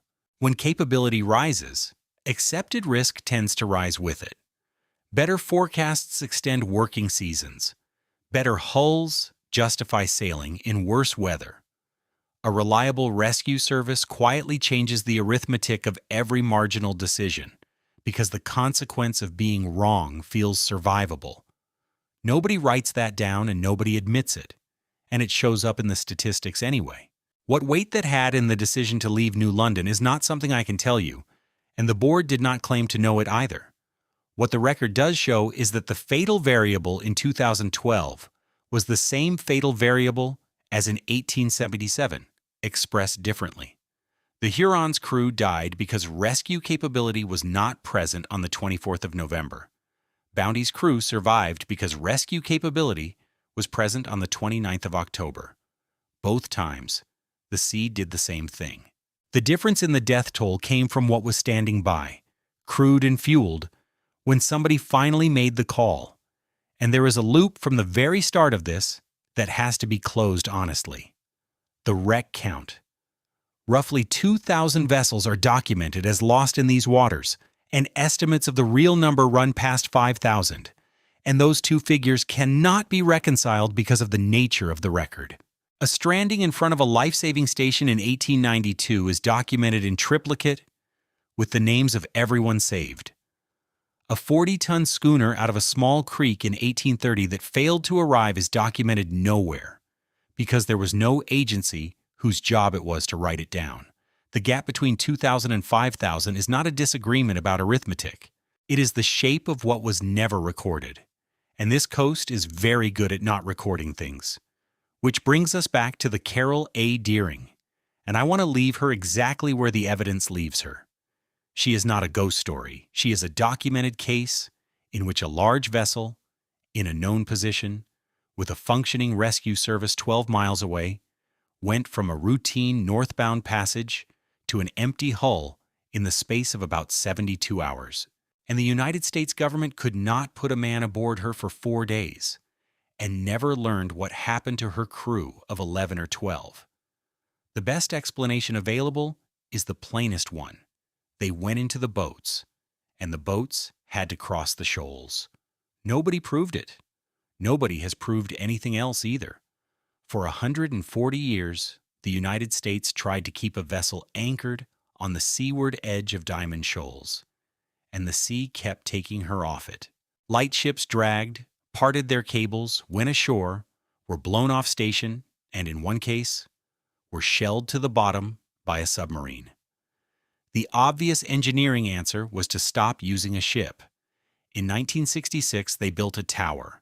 The Diamond Shoals Light Tower was a steel platform standing on legs driven into the sand of the shoal itself.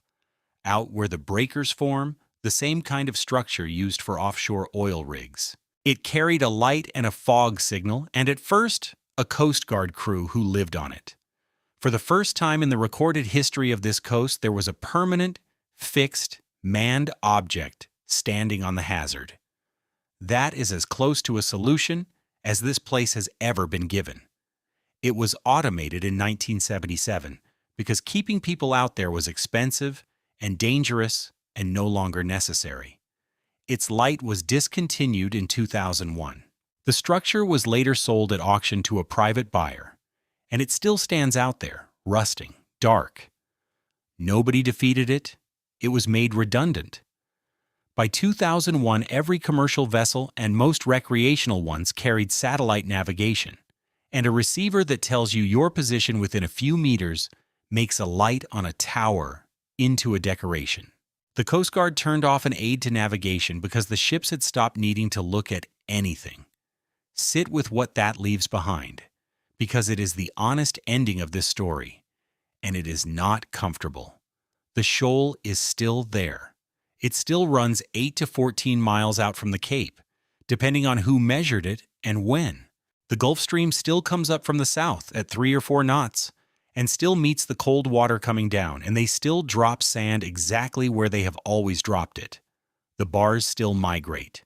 Northeast gales in winter still blow waves into the face of that northbound current and still compress them into short, steep, close-spaced seas that hit a hull before it has finished recovering from the last one.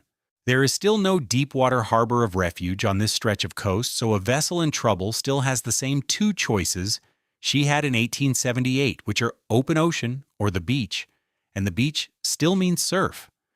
And the marker that stood on the hazard is switched off, because we replaced a light you look at with a number you read. That trade is almost always a good one. Satellite navigation removed the oldest killer on this coast, which is a competent man not knowing where he is, and it has emptied the wreck lists here more thoroughly than lighthouses, lightships, surfmen, radar, and helicopters combined. The number of ships piling onto Diamond Shoals every winter is not what it was in 1890, and that is not luck. The catch is what the number depends on. Your position is known to within a few meters. The depth under you is known to the accuracy of the last survey, and the sand does not consult the survey. A GPS fix tells you exactly where you are on a picture of a seabed that may have rearranged itself since the picture was taken. That is the same failure the Huron ran into with a compass and a chart, arriving by a different route. And it is why hydrographic offices keep resurveying this shoal and keep publishing changes. You can see the same process working on land, which is the thing that makes the Outer Banks so unusual as a place to build a permanent anything. The Cape Hatteras Lighthouse was put up in 1870, about 1,500 feet from the water. The water came to it. By the 1990s, the sea was within a couple of hundred feet of the base of a 200-foot brick tower weighing something like 4,800 tons. And every temporary measure that had been tried for decades, groins, sandbags, nourishment, had failed to hold the shoreline in place. So in 1999, they lifted the entire lighthouse onto hydraulic jacks and roll beams and moved it inland, about 2,900 feet, over a period of a little more than 3 weeks, and set it down again. The most permanent structure on the coast had to be relocated because the coast is not permanent. That is not an isolated event out here. Hurricane Isabel cut a new inlet clean through Hatteras Island in 2003 and had to be filled in by engineers to reconnect the road. State Highway 12, the single road down the banks, is regularly overwashed, undermined, closed, and rebuilt. Oregon Inlet migrates south, which is why the bridge across it had to be replaced with a longer one in 2019, built with the assumption that the channel will keep moving underneath it. The life-saving stations that once stood every 6 or 7 miles are gone, or are museums, or are private houses, and some of the ground they stood on is underwater.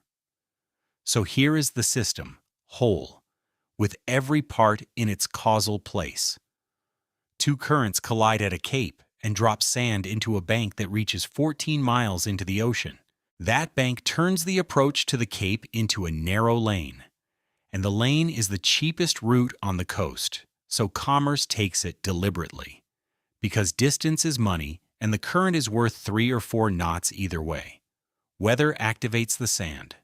Waves entering shallow water steepen and break, and a gale against the stream shortens the interval between blows until a hull cannot recover between them. There is nowhere to run to, so damaged ships aim for the shore, which is the only shallow water available and is therefore surf. Rescue has to cross that same surf from the other side, which means the people who come for you have to enter the conditions that just beat a ship, and their reach has always been finite, whether it was 600 yards of shot line in 1878 or a few tens of minutes of fuel over the scene in 2012. Distance to land, the number everybody reaches for first, has never once determined who lived. What has determined it every time is whether the right capability was standing by, awake, funded, fueled, and physically able to make the crossing that day. That is why the season on a life-saving station budget killed 98 men in 1877. That is why a broken lightship radio in 1921 stopped a message that might have mattered. That is why turning off streetlights and grouping ships together in 1942 accomplished what destroyers could not. That is why 14 people came out of a hurricane alive in 2012 and 2 did not. The conditions have not changed. The traffic has? Go down to Hatteras Village at 4 in the morning in June and the charter boats are already running their engines. They will go out through the inlet in the dark. And a lot of them will take the inside route along the beach before turning out toward the point, because it is shorter and fuel costs money, which is precisely the calculation a schooner master made in 1877 and a tanker master made in 1942. Then they will fish the exact place where the warm water meets the cold, because the convergence that builds the shoals also concentrates bait, and some of the best fishing on the East Coast sits directly on top of the reason the wrecks are there. Divers go down on the U-85 and on the Dixie Arrow in the summer, in water the Gulf Stream has made warm and clear, and swim through hulls that took men down in the time it takes to boil a kettle. And the lighthouse still turns, 2,900 feet back from where it was built, throwing its beam out over bars that have already been redrawn since the last survey. The chart in the wheelhouse is accurate. The sand under the keel is not.